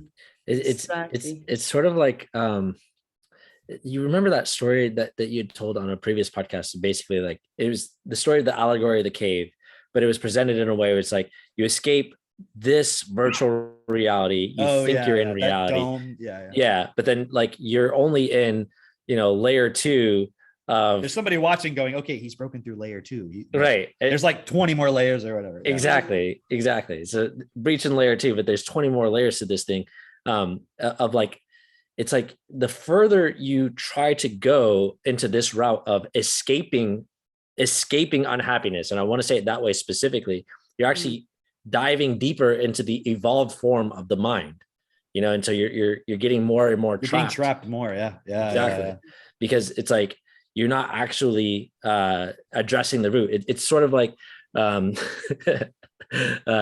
remember watching this episode of Rick and Morty where they have this machine that they built, and it's supposed to be like a perpetual motion machine, or it's supposed to be basically a battery. And the way that they created the battery was by creating a mini universe to power that battery. Right. And so they make the people in the mini universe go to work. It's like their whole life, they think they're in just a normal reality. Yeah. Right. And so they become the battery for this guy's car or whatever. Right. and so when the mini universe figures out, oh, you know what, we're working so hard. Once they get to a certain level of technology, then they create their own mini universe that does the same thing. And so then the guy's car doesn't work. And so that keeps happening over and over and over on each level. Right. And that's the same thing that's happening with what we're doing in this world is like, we've based it on a foundation where it has to exploit others. Exactly. And so each layer above that is going to be fucked because it's we can't allow Africa to ever develop beyond where it's at, or India or whatever, because then we can't exploit them. Exactly. Right. Because if they get to that level, then they're just in our position. So it's like you always have to keep them at a level of inequality. When the reality is, if they just understand what you understand, it's a whole nother game. And at their program, I mean, it's not just about being aware of it, obviously. Right. Yeah. But it's another cool point that Sandra was bringing up. And it was just like, this point of like seeing, like not wanting to be around white people. Right. It's a really cool point to bring up because it just like you went to the wrong country for that. It's like you literally went to the home of the Nazis. Yeah, absolutely. So it has to do with culture, not and I associated the culture and with white people because that was the first time that I was around white people, and then I didn't understood that it has to do with culture. And I associate with the two, that white people means don't talk to them, sometimes you even say hi to someone, they are so angry that it's like they want to punch you on the face. And so but it's also like if you come to Texas and you're like out in the rural areas like where I live, it's the opposite. It's predominantly white, but it's like everybody's saying hi to you. Even like if you're in a bad mood, they're like, hey, how's it going? You know, and you're like, leave me, you know, you might be like, leave me alone. So it's like coming from a city is a total trend. It's like a culture shock. And it's like the people look the same, you know? And for me, that was the first time being around them. And I associate that with how the white people is. That white people, they don't want to associate themselves. They just want to be by themselves. Sometimes you are even afraid to see a child fell on the ground and helping them because you don't know what the mom is going to come and tell you. Oh, you are just doing this on that. So I really had to force myself to just be by myself. Back home is not the case at all. You go to the neighbor, you say hi, you help people around, they come to your house, they help you. And so it was the opposite. So that's why for me it was like, oh, I should just, I had to learn to not say hi. And sometimes you are in the bus or in the tram, you don't look at people. The moment you smile, they are just angry. And so that's why I associate myself with that. And so every time I had to be around them, it was an effort that I have to do to not hug people, to not kiss someone. And I had to. So it was constant energy that I had to do. Sometimes when I came back home, I was like, finally, I'm home. I can do whatever I want. I call someone from home to have that conversation that you can't have with someone here, just speaking about random things. And so can you clarify for us, like, then I think you've already said it, but I want to just hear more. Like, why then are people going to leave Cameroon to go to Germany? Okay, I was talking about that. So like I said, even if you have the opportunity to be in the physical reality where you don't have to to be in your mind, there's the reality when you don't have food on your table. Of course, especially when you are watching movies and see how around the world it's different, they have the light and everything, you're like, I don't want this. And especially because you don't know that they use the mind to live. You don't know that. Being here, I didn't know that when I will come here, I will be under stress and everything. And let me tell you, back home, when we come here, men commit suicide, men from Cameroon. When they go to Germany? Yes. So for example, where I live right now, there are already 2 people. One died, one was lucky enough to send back home because of the stress. And I know that for men, they tend not to speak about those things, in country, we women, when it's so tough, you call your mom, you start rambling and you get that release. But for men, they don't talk about it. And so that's how they become full. They become a fool. That's the word, FOOL. Full? Yeah.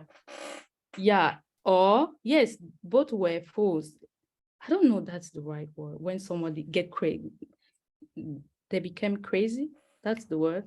Okay, and so so that's the reason why people will want to come here, even though you have those moments of, let's just say, real happiness. But when the reality hit that you don't have water, you don't have food, what are you going to do when somebody is telling you that in that part of the world, you have food, you have water every time, you have the light? That's why people will be happy, but they will want to come here, because at the end of the day, the reality will hit you. You will not have water, food, and that's why you come here. And then someone may ask, why about me? Because back home, let's just say I'm middle class. And even where I lived, we were treated like kings and queens, because my dad had a job for the government and my mom had her own business.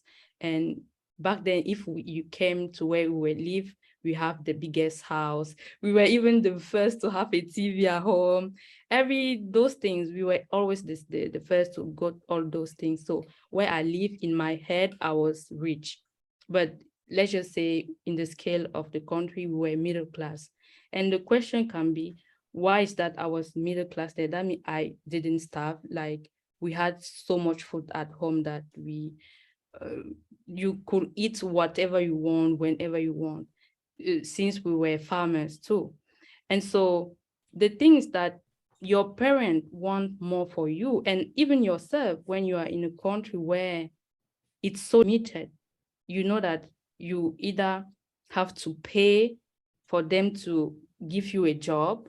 It's so limited. That's why for people, for the middle class, they want more for their children. That's why they will send you abroad to further your education. And the other argument that they take is that, oh, we want to send you abroad so that you learn and you come back and build home. That's where But that program comes from, of like, yeah, the savior once again, right? But I was so shocked when I came to Germany. There is the feminism thing that, yes, maybe I can touch on that. When I came here, I remember back home, because when I went to school, in a certain class, you have to choose whether you want more literature or more math. And I chose that route. So I did more math and physics and so on and so forth. And it's so surprising how in those countries, people may see and be like, women there are oppressed and we need to fight for the right of the women. And we don't feel oppressed back home. There are still this conflict once a time with men and women, but it's not like we are so oppressed. And so I remember when watching things around Germany, I was like, oh, I'm going to a country where people will not be so surprised when they see a lady doing something that is about math and physics. And when I came here and I told people what I want to study, every single person that was shocked was German women, and I was so surprised. I was like, you guys are like, we are equal to men. We can do everything that the man is doing. But every time another woman is telling you that she's going to study mechanical engineering, you are so surprised. And then when I started uni, in the class, yes, at the beginning, you guys mesh with other people. But with time, you start just seeing who are doing your field. And I was so surprised that I think we were just 5 ladies in the room. And even between the 5, I'm immigrant, so I'm not German. So I think there was just 2 German. The other one was Chinese or Japan, I don't know the difference. And so I was so shocked that a country where women would always go on stage and be like equality and so on and so forth, and especially in a country where nobody is stopping you to study those things. Why is that? I can't find another lady in this class to talk about. They are just men. So that's the first shock. The second one. By the way, to add to that one real quick, like they did these studies like with like Sweden and Finland and all these countries that are the highest in equality and so forth. Yeah, Scandinavian, they're the highest in equality points like that. And they found that the division of men doing traditionally masculine and women doing traditionally feminine jobs is even more extreme. Exactly. In the places where, so when they're not at all forced at all, they tend to go just like you said, the men do the one thing and the women do the other thing. Exactly. There's a biological aspect to it. But yeah, the second thing, what were you going to say? The second thing that shocked me was everything that people are saying, oh, you're going to go there and learn things and bring back home. I didn't learn nothing. I didn't learn anything. And I was so shocked that the school system or university system is the same. You go to it's called, I don't know the word in English, but you go to the big class, you sit there. Like the lectures, yeah. Exactly, lecture, and someone is there. I remember that the first math lecture that I had to sit on the floor because it was so full. First of all, I'm leaving my country where I could have somewhere to sit. I'm coming to this country where they're the first power country in Europe or all around the world. I have to sit on the flesh first of all. And second thing, everything is just theory, nothing practical. You just sit there, someone is the front, he speaks, and then finish. Everybody go home, and then you got the test. You just sit home, you memorize everything, and you give back to them, and they're like, good, you're good, you're not good, next. And I'm done. I have my bachelor, but I know Max know 100 times more than I do. I don't even know how It's like you could literally take the same books and learn the same thing in Cameroon if you know English or German or whatever the language is that book's in. The difference is if you go to a company and you say, I have my degree from Cameroon University versus Berlin, whatever, they're going to value the Berlin one more. And that's part of that same system, like we talked about with the foreign exchange and all that. It's the same points. Exactly, 100%. Even though you don't know anything, just because you have the Berlin degree. Especially, why do people want the Harvard degree? It's the same, right? It's just like, why is that people say education is equal, and then you are fighting so much to send your children to this specific school? You know that at the end, it's not about what they learn, it's about where did you get that degree. So the difference back home is that here, even though you know nothing, you can still get a job. But back home, because you know nothing and that you have to even pay to have a job, let's just say you want to do it by yourself. You can't be an entrepreneur with what you learn at school. And so that's why people will rather send their children here than letting them further their education home. That's so you can actually have the same relative level of education. Absolutely. But there you can get a job, and in your country you can't, or in Cameroon you can't. Absolutely. And the other difference that while studying, you can, the advantage that you have here is that while studying, you can actually go and do practical things in companies. That's the only difference, that you can be like, okay, but that's not something that is in the program, but the teacher always suggests, you can, let's just say I do something about, I don't know, resistor, let's just say something like that. You can actually go to a company and search for practical things that students do, and that's the only things that I can say. And then in a lot of cases you make relationships with those people, and then that's how you get the job later. It has nothing to do. They're like, as long as you get your degree, then you got a job. Exactly. So that's the only difference. And actually, when I came here, the first math classes, I know everything. So, and when I compared the math in high school, I was like, this is your high school test. That for me, it was like, I don't know the difference of classes here. But so the takeaway from that, though, just for everybody else, is not that, oh, but look, the education is just great in Cameroon. It's just the point showing that it's literally the same bullshit. It's not helping whether you're in Cameroon, whether you're in Germany. You know, another thing too, I was thinking of when you were talking about this point is like, okay, so you have in Africa, let's just say in the example for Cameroon, you have the people who are more, because they're not off doing all these mental things, they're more physical, like doing farming, whatever those things are. They have to be more focused in the moment. And yet you don't have, in the vast majority of cases, you don't have the basic needs met. Exactly. And so there's the physical unhappiness, there's the physical like lack. Then you go to a country like Germany where your physical needs are going to be met. They have social safety nets, but in order to participate in that society, in order to benefit from it, you have to play their game. You have to play their game of go to university, just get a job, memorize stuff, do stuff you don't really want to do, be stressed, like compete with everybody. And so what I think is really cool from hearing your perspective is if we can get everyone to see, look, The other part is Cameroon. You're looking at the people in Germany going, man, they have all this technology. They have, in many cases, I'm sure in the poorer parts of Cameroon, they don't have like the same running water and so forth. Like they're having to Absolutely get the not. water, right? So Yeah. they're like, man, you have all of this. Like, that's amazing. But then you go there and you find out they're not happy. But it's not because poverty makes you happy. Because if the Germans didn't have enough food, they wouldn't want to live there either. So what I'm seeing is what we have to help people understand is if we can synthesize the two, meaning. Yeah. Go ahead. Yeah, that's what I because like I say, when I came here and I realized that it's for myself that here I'm not happy.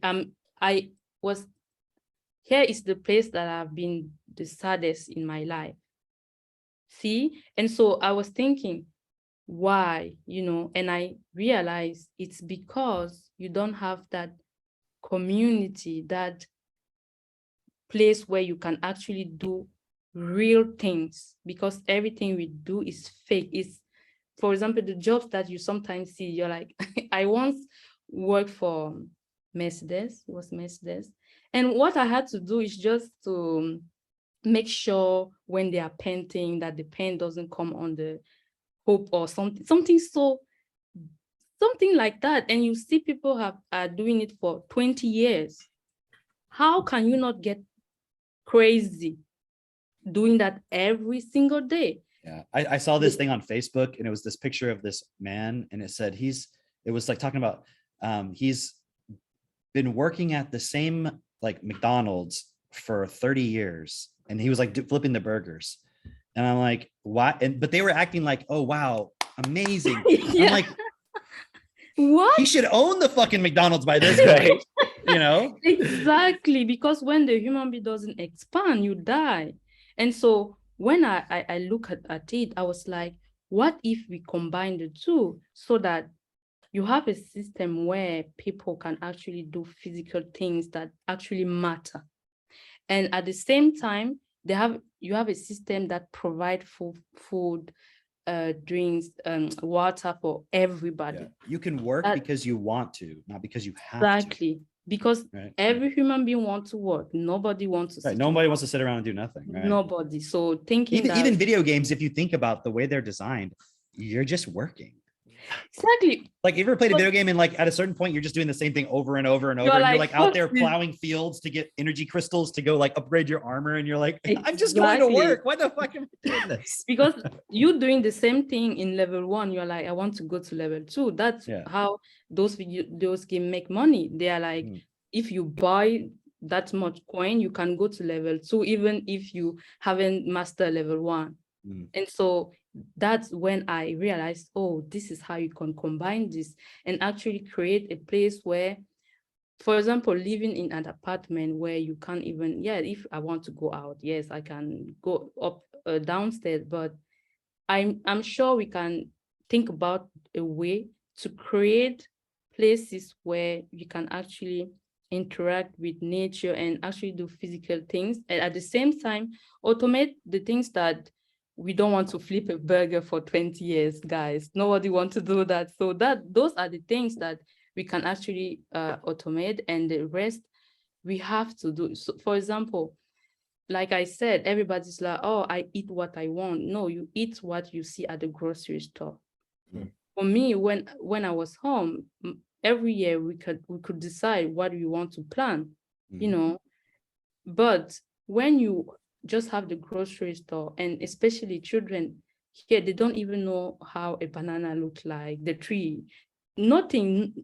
Children, they don't know that. And how can you be present when you don't know how physical reality works? You don't know where the things that you are talking about, how they look like, where they come from. That's why you'll be bored just watching at something, because you don't know everything that go around that. But I'm not saying everybody should do that, but I think we can create a world where everybody find the balance of having what should be automated, done that way, and what the human being should focus on and actually work on. And then we can have the balance of not being in the moment and thinking about, oh, what am I going to eat tonight? Because that's what is happening back home is that someone can, yes, be in the moment, but when you have to think about what am I going to eat tomorrow and tonight, then that you don't even enjoy that moment at that point. So yeah, that's why even if you have that joy that people are so surprised to see when they come to Africa, the flip of the coin is that you have that point where you can't be hungry and be like, oh, I'm happy. That can happen. So yeah. There's a really cool, I don't know if it's, I don't remember the specific thing where this comes from. Somebody, if they know, they can post it in the comments or something, but there's either an audio or a blog or something from Bernard where he talks about when he's talking about equal money system, right? Because equal money system is not, people think, oh, it's a government handout, like it's welfare. And it's like, we already have those things. We know that thing doesn't work. And so then we would think we don't want to have an equal money system, but you can't have an equal money. You can't have effective equal money system if everyone's money is not equal. Like if a country like Cameroon, I don't know what the exchange rate is, but if you want to buy the iPhone, it probably costs a lot more, I would assume. Yes, right? 1,300,000 Right. francs. So in their mind, it's $1 million. In my mind, it's $800. Okay. And plus the amount you make and so forth. So that's part of it right there. There can't be this game where we devalue certain things because, I mean, you want to talk about actual racism. That's the actual racism. Yeah. You know what I mean? Because there's no white country where their money isn't very similar in a certain sense to like the dollar or whatever, right? But okay, so anyways, there's this audio, whatever it is, where he talks about how, you know, you ever had this term called kibbutz? It's like a thing they do in Israel, where like they live in these sort of communities, right? Mm-hmm. And you can look it up later, anybody who's watching. But he was using that as an example. And so the point is, imagine, I'm just giving an example. I'm not saying it has to be exactly like this, but like imagine you grow up in an environment that's very community oriented. Community meaning just, you know, the people, like you can easily go to someone's house and be like, hey, I've got some bread that I made. Do you want some? Like, and they're like, oh yeah, sure. Harold, let me give you some of these apples I made. I mean, things like that. Not that you're doing it because, oh, I have to survive. And if I don't get, you know, I have to go exchange. I'm not saying it from that perspective. It's just like you can, because you're friendly and you're cooperative. And also have great conversation because we need each other to expand, you know. And the kids are playing together and all this, right? Exactly. So now imagine you get to be 14, 15 years old.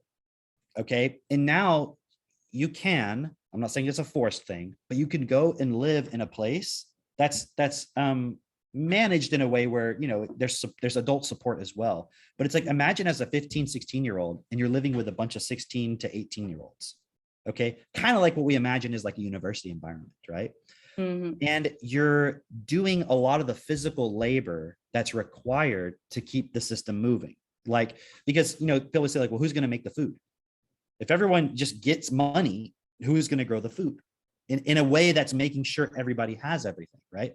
But imagine when you're young, you spend a couple years working in an environment where you're helping produce, like, maybe it's a computers, maybe it's cars, maybe it's like whatever the things are, and you can choose. And you can say like, hey, I actually have this idea of building like a better car than we already have right now. Let me go and spend my, I don't know what you call it, like my work period for a few years going into the manufacturing place where they make the cars and be a part of doing that physical labor, right? Mm-hmm. Which obviously with technology can be minimized to a large degree, same with planting crops and all of that. But you go and you're a part of that business. So the labor force, if you want to call it that, is like young people. And people might say like, oh, wow, you're going to enslave children and so forth. And it's like, you're sending them to school for 8 hours a day without any choice from the time they're 4 years old until they're 18. They come out of it being stupider and not knowing anything. And I'm saying it's no different than like going and being like an apprentice somewhere or something like that. But then imagine you're in a group environment, because like when you're young, you want to do that. Like the kids always want to go play with other kids. Like as adults, we're generally totally fine. Like most of the time, it's just me and Katie. But sometimes we want to be around other people, but not as much as the kids want to be around other people. So when they're kids, there should be environments set up, not when they're 7, they shouldn't be doing the physical labor, like as a focus point. But when you're at the age where physically you're an adult size, you see what I'm saying? And like physical capability and mentally and so forth, relatively speaking, like your high school years, you could be doing a lot of the physical labor. And then after that, you can choose a path of now, what do I really want to study and focus on? That's going to be my career. Or you could say, I don't want to have a career. Like, I just want to live on the family farm or whatever the thing is and contribute to that or something. So you would have ultimate free choice. But the choice you're making, you're already informed by the time you're 18 years old. Imagine you go to university. What am I going to study? I don't know. What am I good at? What should I do? You should already know by the time you're 18, like I've already got these ideas. Like, you're already probably doing it at some level. And so imagine that scenario, just as an example, where you're not wasting 18 years of your life or 12 years of your life in school, but a very short period. You're contributing to the labor that's required to keep our world and everyone satisfied with what they actually need as the basics. And then from then on, you're totally free to pursue anything you want or not work at all. But none of your decisions are based on fear of survival.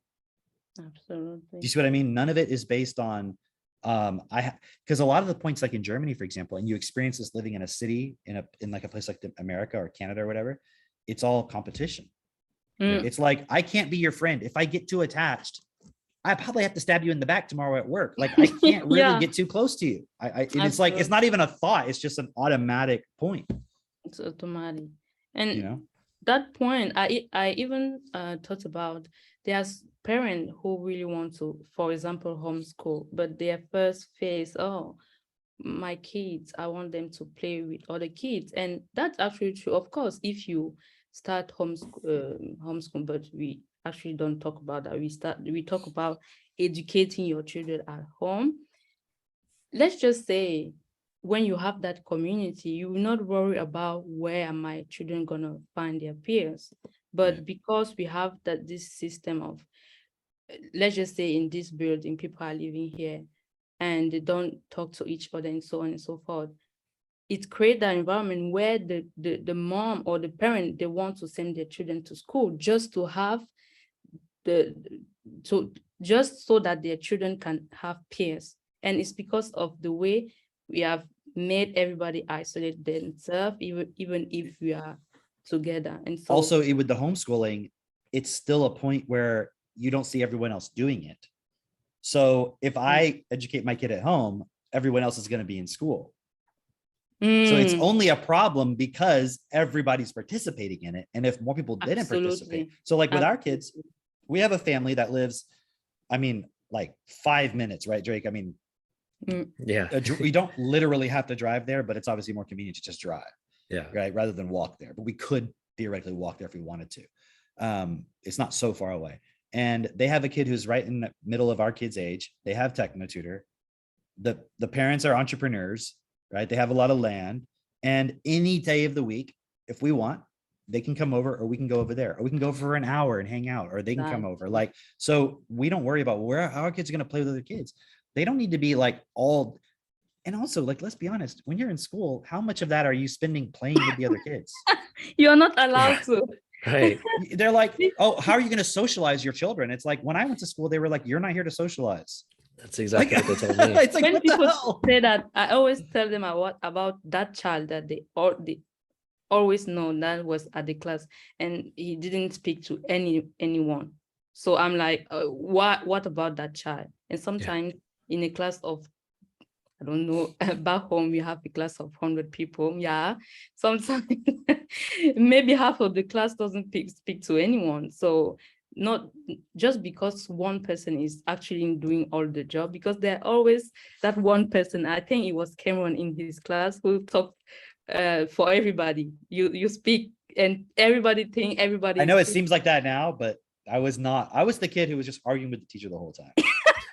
Oh, yeah. jeez. Okay, That was me. okay. Oh, you're that kid. Not man. like, no, hold on.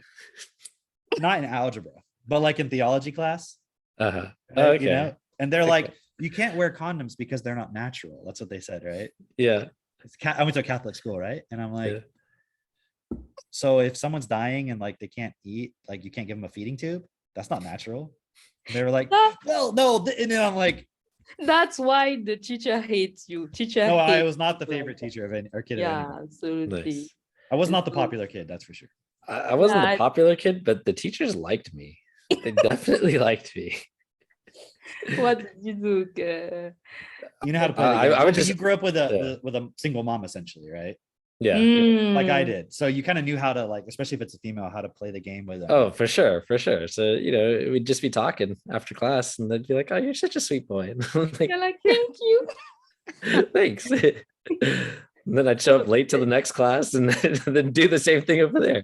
you know. there's a question from Radun Idrisi. He was like, it wasn't like that in history. At some point in history, Africa was very rich. In your opinion, is it because elite class decided that at Oh, some point, or just because people, actually, Oh, let her finish read the whole thing. Go ahead. okay, yeah. Or or just just because because people and leaders start to be self-interested and don't do the best to give a best education? When people talk about Africa were rich at a certain point, I'm like, isn't Africa right now richer as the Africa 100 years ago? And so if Africa right now is richer than Africa has ever been, what was the wealth people talk about so much?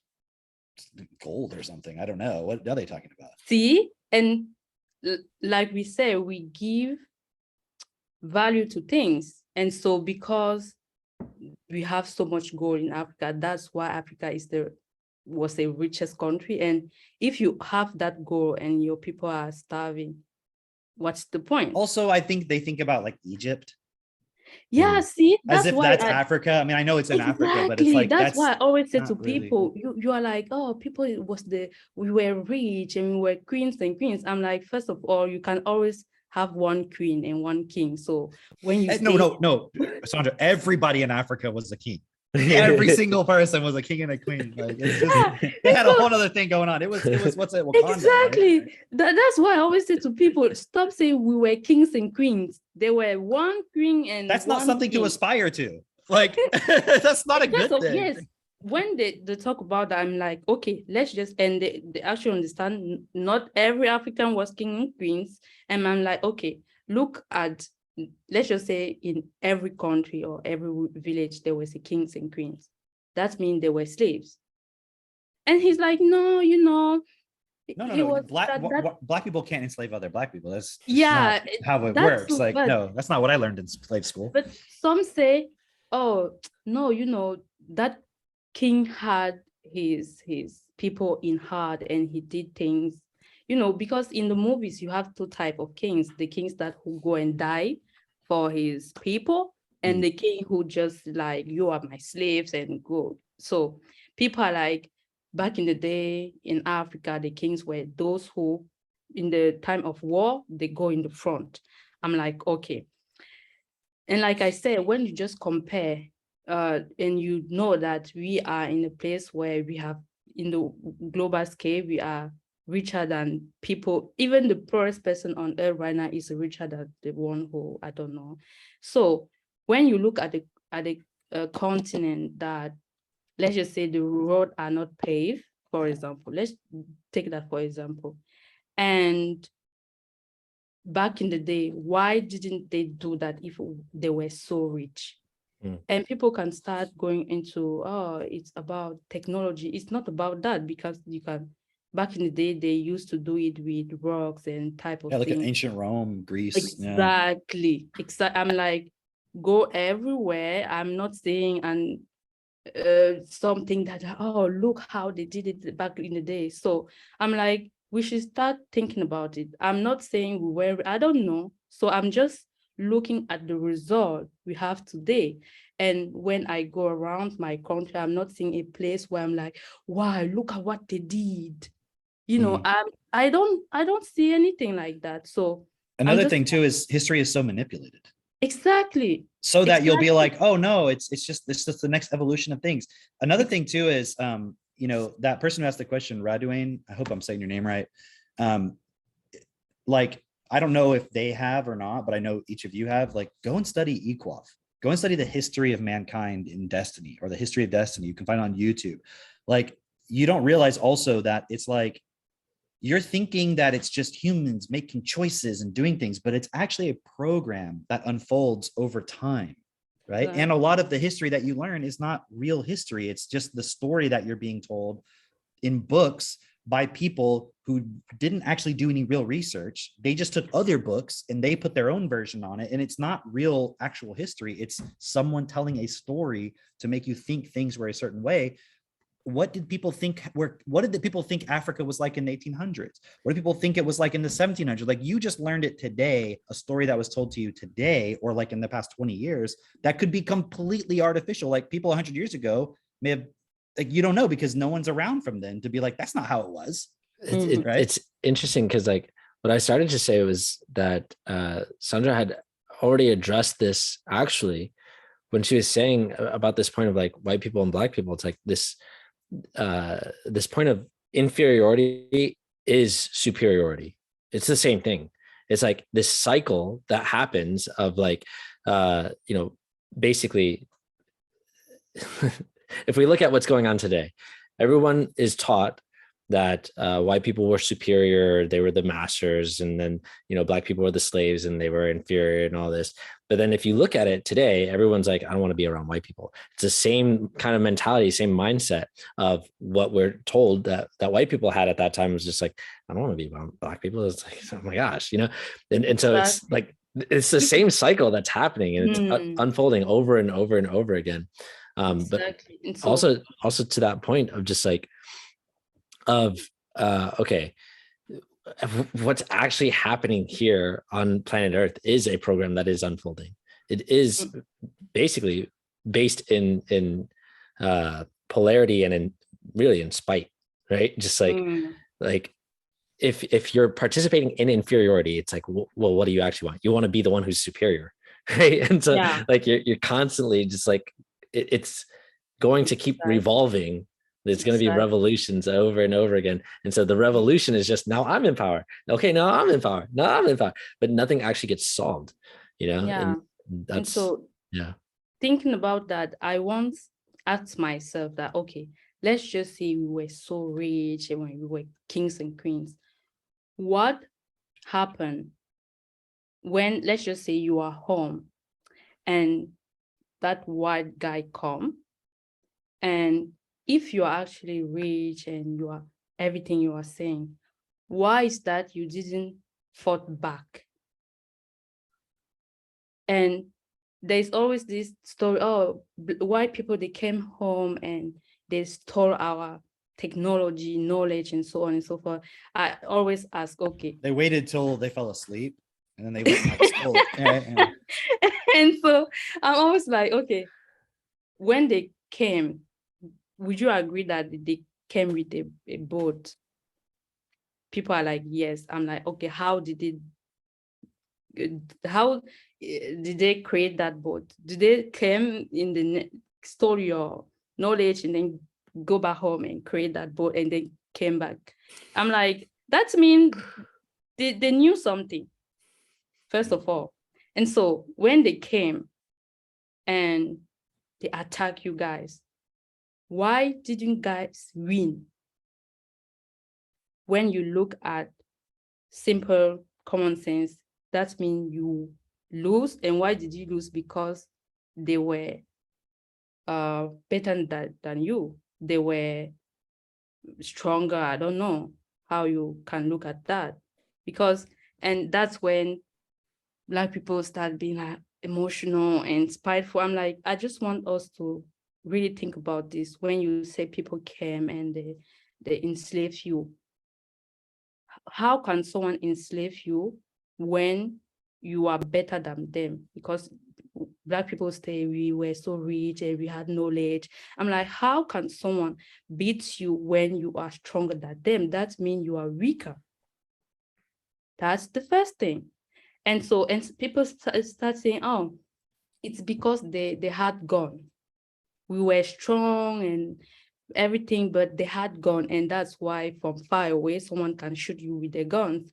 And my question, when they were creating guns, where were you? Are you sleeping?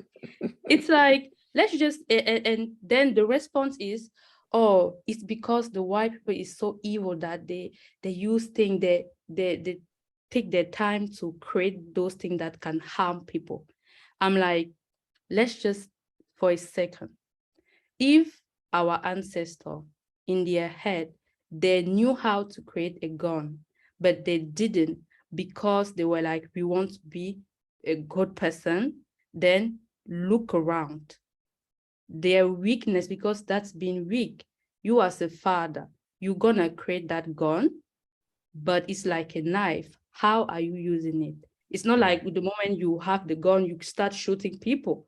You know when to I mean, aren't there use. like animals that they could protect themselves from and things like that, where it's like it makes sense like I have guns, but that doesn't mean I'm going around shooting people. Like they're for Exactly. protection or hunting or whatever. Exactly. That's why I explain to people that if you're gonna use it's because they are evil and they spend their time fabricating those guns to kill people, and because we were so good and kind, because what Black people is known for his kindness and good things, and so I'm like, then you should know that in order for you to protect your family, you have to, like Jordan B. Peterson say, you have to become a monster and control it, so that the time people attack, you are going to protect your family. And so instead of looking at it that way, you guys are just saying, oh, they were so bad, they were so evil. I'm like, let's just say someone is bad and so evil. How did you respond to that? And when I see things, like I said, I don't know the history, but looking it for myself, I just like, if I in my house and someone come and break into my house, they are gonna do something bad just because I am weaker than them. And in that time, as far as I know, it was all about physical power and what you can do. It wasn't about paper today. You just sign something like, oh, because I signed this. And so that's the first thing that Black people should think about. And there's this thing when I say it can hurt, but I did that realization for myself. I was like, if this happened and they were able to attack us and enslave us, that means they knew something that we didn't. That's the reality of it. And It's not about good and bad. It's about exactly understanding, knowledge, education. exactly. And so after that, I was like, why can someone want to do something like that? And I remember that, why did they then took slaves? It was to do a job, to work at the field and provide how do you say main d'oeuvre? I don't know how to say it in English, but workers. Nowadays you have automation. It was for them to have workers, people is gonna work. And so when you are in a place in time where everybody is just fighting, you fight for your place, I fight for yours. That's how the world was at the time, that when you are weak, it's your problem. You are weaker, I'm gonna take your place, your wife, your family, everything. That's how it went. But nowadays we still have that mentality of it is about the good and the evil. They were evil, we were good. And I see that pattern in Black people. I want the white man to come and kneel down and ask me for forgiveness and change my life. Otherwise, they are racist, and that's it, period. And once I once asked to someone, let's just say you're right, the white person, they are evil. You are saying this is a cognitive dissonance, because you are saying that that person is so evil. At the same time, you want them to ask you for forgiveness.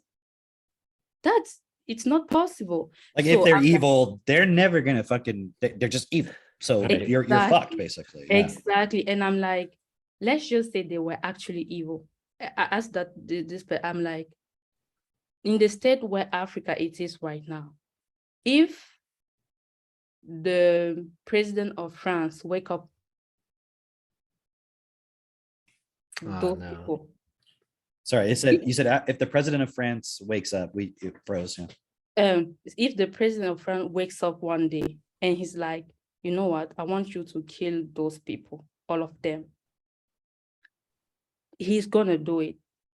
Meaning, I'm not talking about, there are laws. I'm saying physically possible. Yeah. Because they have, I'm talking about in that sense. And this person was like, oh no, I'm like, they can't. They physically can't because they have guns and everything that you guys don't have. At home, we don't have a company that manufacture guns. Do you see also why in America, the Second Amendment, which we call it that, but it's like the right to have guns, is such an important ingrained point in the culture? Because we're never going to allow ourselves to be weaker than the government. Exactly. And I mean, I know there's limits to it, practically speaking, but that's where the mentality comes from. Is like, we're not gonna just basically have to just go along with everything, right?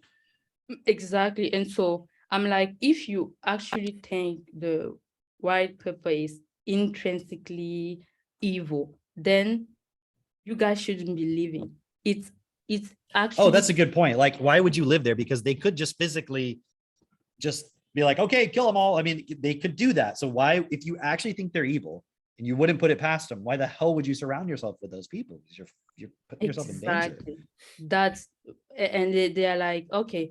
And after that, they are like, oh, they are here for our resources. I'm like, yes, you're right, because back then the resources that they want from us was people, physical people that gonna work on farms and so on. But now the automation is here, so they don't actually need you. The AI is actually taking people's job. Even the white people are not having jobs anymore. Now all the slaves are like, hey, wait, slave master, exactly. we'll do anything. Come on. And so that means now they just want your resources, meaning they are in a position they can physically wake up one day. They have the possibility of just pressing a button and be like, exterminate all of these people. So that's what make that people actually think. And I was telling him, it's not about that. It's about that survival mentality. It's about, I want to survive and I don't care what I'm going to do. I need those resources. And as long as it takes, I'm going to do everything to win, because it's about profit. If you have equality, you're going to take and you're going to give. But now is, I'm going to take, I'm going to give you less than what you deserve. And because you are poorly educated, you don't understand the value of what you have. And I even once says, let's just say the president of my country understand the value of the resources that we have. What is he going to do with that? The population is not educated. What is the president going to do with oil? We don't have society that are going to actually make that properly.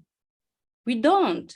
And so if you don't even know how to use the resources that you have in order for you to feed your family, your population, that's why when the other person comes, he's going to decide whatever he wants, and you're just going to agree. Because if he doesn't do it, you're going to have that. It's like having something in your house and you don't know how to use it. You don't know. That means it's going to just go to waste. And that's why the solution is about educating people. Because when you do that and people actually educate themselves, because that mentality of, oh, I want you to go abroad so you can learn and come back home and implement that here, it will never work. Because I once asked someone, how do you think Einstein learned? Do you think he went abroad and came back home? He didn't. He was at home at his place and he studied those things because he had a high vocabulary. See, but he was in Germany. That's why they're like, yeah, that's why we have to go to Germany, because that's where Einstein is. So yeah, and think about Sandra, we have about 13 minutes left. Exactly. So Like, I want to, happen. because we have the parenting call, right? But Exactly. before so we'll just use that rest of that time. I want to ask you your perspective, because you've given like some really good perspective and insight from the other side of, you know what I mean? Because you've been there, you know what it is. Because when we talk about education, obviously you, me, Drake, we know exactly what we mean by real education at this point, but not every, I mean, obviously if you're listening to this podcast today, probably people You never should talk be about knowing technology. that if you don't Right. have But let's just say what we were sharing this with somebody who is not totally clear on that. And they're thinking, oh yeah, we just need to have better schools in Africa or more opportunities to go, whatever. Like, why is it that you see, or what do you see as the role of something like technotutor, and why that is the basis of education versus just better school, more school opportunity, or whatever? What's the shift? And because that's also a part of your story too, is realizing that, wanting to become a mother, supporting parents and so forth. So we'll just finish out the call with you talking about that, I think. Okay. And so, like I said, if you want to perpetuate school, it would never work, because even when you look at around here, those who actually create the job that the person who is going to school to have are people who sometimes didn't even went to school. And so it's about thinking, let's just say we think moment of people who created things that changed our world, like Thomas Edison and so forth. Those people like Einstein. So it's about having the ability to create. And in order for you to create in this world, you have to understand every single thing that has a name. And I will suggest everybody to watch that video Bernard Pruitt did.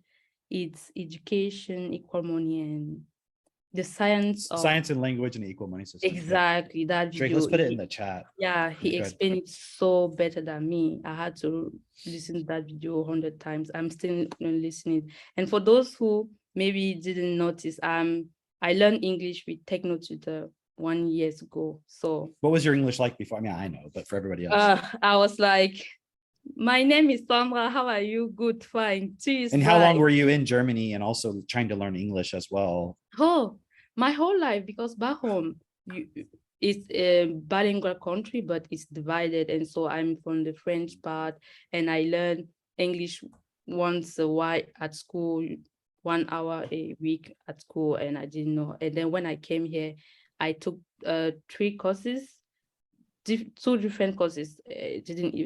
Didn't help me, so I started using things the March last year. So here am I doing a podcast. And some people, when they go to those courses, they are like, Cameroon speaking, it's too fast. I'm like, I'm understanding everything he's saying. It's because it's integrated at that fastest speed. That's why I'm able to understand every. Because you're not thinking Exactly about what you to say. It's like you're literally just exactly. reprogrammed to understand People English. are so surprised when they saw, for example, my interview with Mitch. They're like, how do you even understand what he's saying? I'm like, it's faster speed. You're like, I speak English now. Yeah, Like, that's exactly. it. I speak English, even though I still improving every day. So to answer that question, like I said, think about all the people who did things, because every time, okay, let me break this down. Like, Cameron, where did you learn algebra? Where? I mean, yes. do you mean like Let's just actually say or for the initially? average person? Let's just say you are the average person. Okay. Okay, I mean, advocate. you learned about it in school. Yes, you're Yeah. in school. And who teaches you in school? The teacher. And who teaches the teacher? They went to teaching school, I suppose. Yeah. Okay, and who teaching the people who are teaching in teaching school? The same school. Yeah. Okay, and who is teaching the higher in school? They went to school too. Yeah. Okay, but when we do that, let's go further. Who is Okay. the first person who teaches people algebra? Who's the first person? Because people always say, I need to go to school because I need someone to teach me. And I use this analogy to be Okay, like, so like in time, in history, it was Yeah, somebody and- who literally created it because they were Ex- studying it and understanding it. Yeah. They didn't go to Exactly. school. They figured they invented. Yeah. And TechnoTutor is that level. Is that the first person who let's just say created algebra and studied that level of understanding. That's what technotutor is. That's why we said you don't need school and things to teach your children, because they are going to be at that level where, let's just say when they are even 10 or 15, they are going to be at the level at that person who created algebra. Because that person didn't have someone to teach him algebra. He created it. So everything in this planet Earth, someone has sat down and be like, let's just say they see a bird flying. They are like, I want to fly too. And one day, just studying that, they created the airplane. That's what we need in Africa. Let's just say every single child had that level of understanding. They are going to create things. See the difference between school and techno-tutor. And so if you are like, oh, we want to create better school in Africa, it's like always having that person is going to teach someone something. And it's so limited because Africa is not at the place where they need, let's just say for a moment that you actually need to do that to go and find a job. Africa is not the place where we create jobs, because it's at the place where we have to create things. Because people go to school here and end up having a job because everything is already done. We just want you to be in the system and think as if you have a life going. But Africa is the place where nothing is done. And so it needs people who are at that level of understanding that can create things, create everything from scratch. The real wealth of Africa is the physical land itself. Exactly. Does that make sense? And you need the people who have at the level of creation of what can we create here with this, not how can we take what everybody else has done only, exactly. But like actually create something from understanding, not just play. Like what most people think of as how you help Africa is let's just duplicate Germany and Africa. And it's like the African people probably, if they understood what you do, they don't want all that stress. They don't want all of that. So then that comes all the justification of, oh no, poverty's fine because they're already let me happy. tell you something, Kim. For example, there are companies who are going there and creating jobs, right? People are quitting because it's the same. The first shift, the second shift, the late shift. People are like, I can't deal with this. I want to go and live my life. So you coming there and creating that, it will not work. It cannot work. And why is it also not going to work if we just said, let's just go to Africa and just give everybody techno-tutor?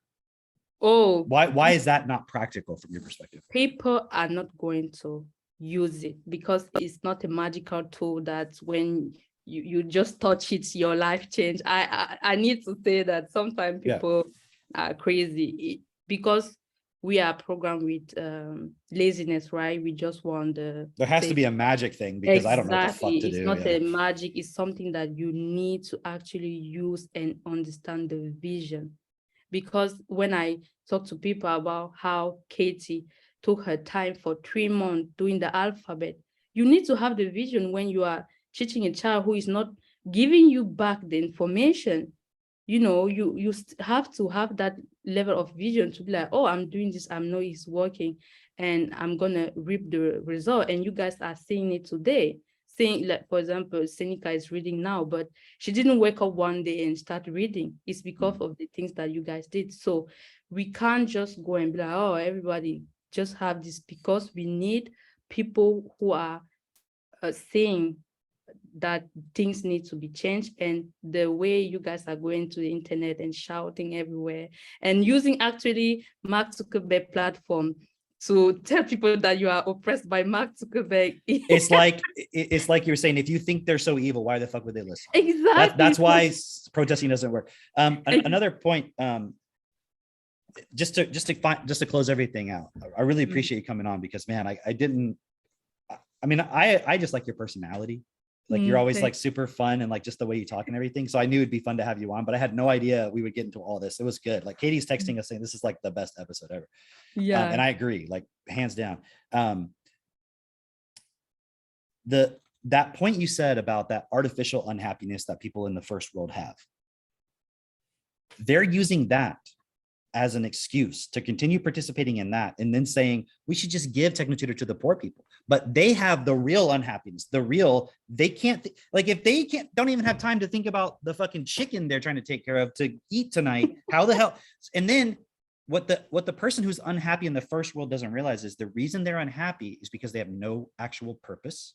They're just participating in the system, pretending that they're unhappy, thinking, I just didn't get it right yet. They're judging themselves. They're putting the responsibility on the people who are, quote, the ones that are in poverty they're trying to save. You're actually trying to get them to save like you. And the reality is, the person who's hearing this, if you're in a position to actually sit and listen and hear this, you have the time to sit and hear this, you have the responsibility. And like I told Max, you have to stop participating in this false unhappiness that you're creating within yourself. And now look at what is my responsibility to myself and to this world? Because if I do not stand up in the position I'm in now, and then therefore make it possible through changing the system for all the people who, like, if we had the basic needs met of every person in Africa, it'd be a different story. Now Absolutely. They have the time. And of course, there's going to be some time of reprogramming to get to the education level of seeing why they need to do it. Absolutely. But that's also environment, that's epigenetic, that's right. And so if the person who's in the position today in the middle class doesn't stand up and do it, they're fucking themselves over because they're participating in a point that's giving the current elite permission to recreate what is in all the other countries already with the middle class, with the first world here. And that's why, think about this. You said that point about being uncomfortable because of the new culture. Well, how do you get the United States to feel comfortable with poverty? Import a bunch of people who are already comfortable with it. Yeah. And then tell them the white people are the problem. So the white people should change. The people who are comfortable with like not being in poverty, they should be the ones that change. It's totally fucked. And we have to get through to the current 1%, which is the middle class, actually, in terms of their thinking. The global middle class is the fucking 1%. Yeah. Right? So we have to go on the call. We have to go. Maybe Thank next you for being time. on. I think we should have you on again another time. Yeah. There's so much Thank we you, can go guys. into. For sure. We'll see you on the parenting call. Yep. All right. Bye, everybody. Bye. See you next time.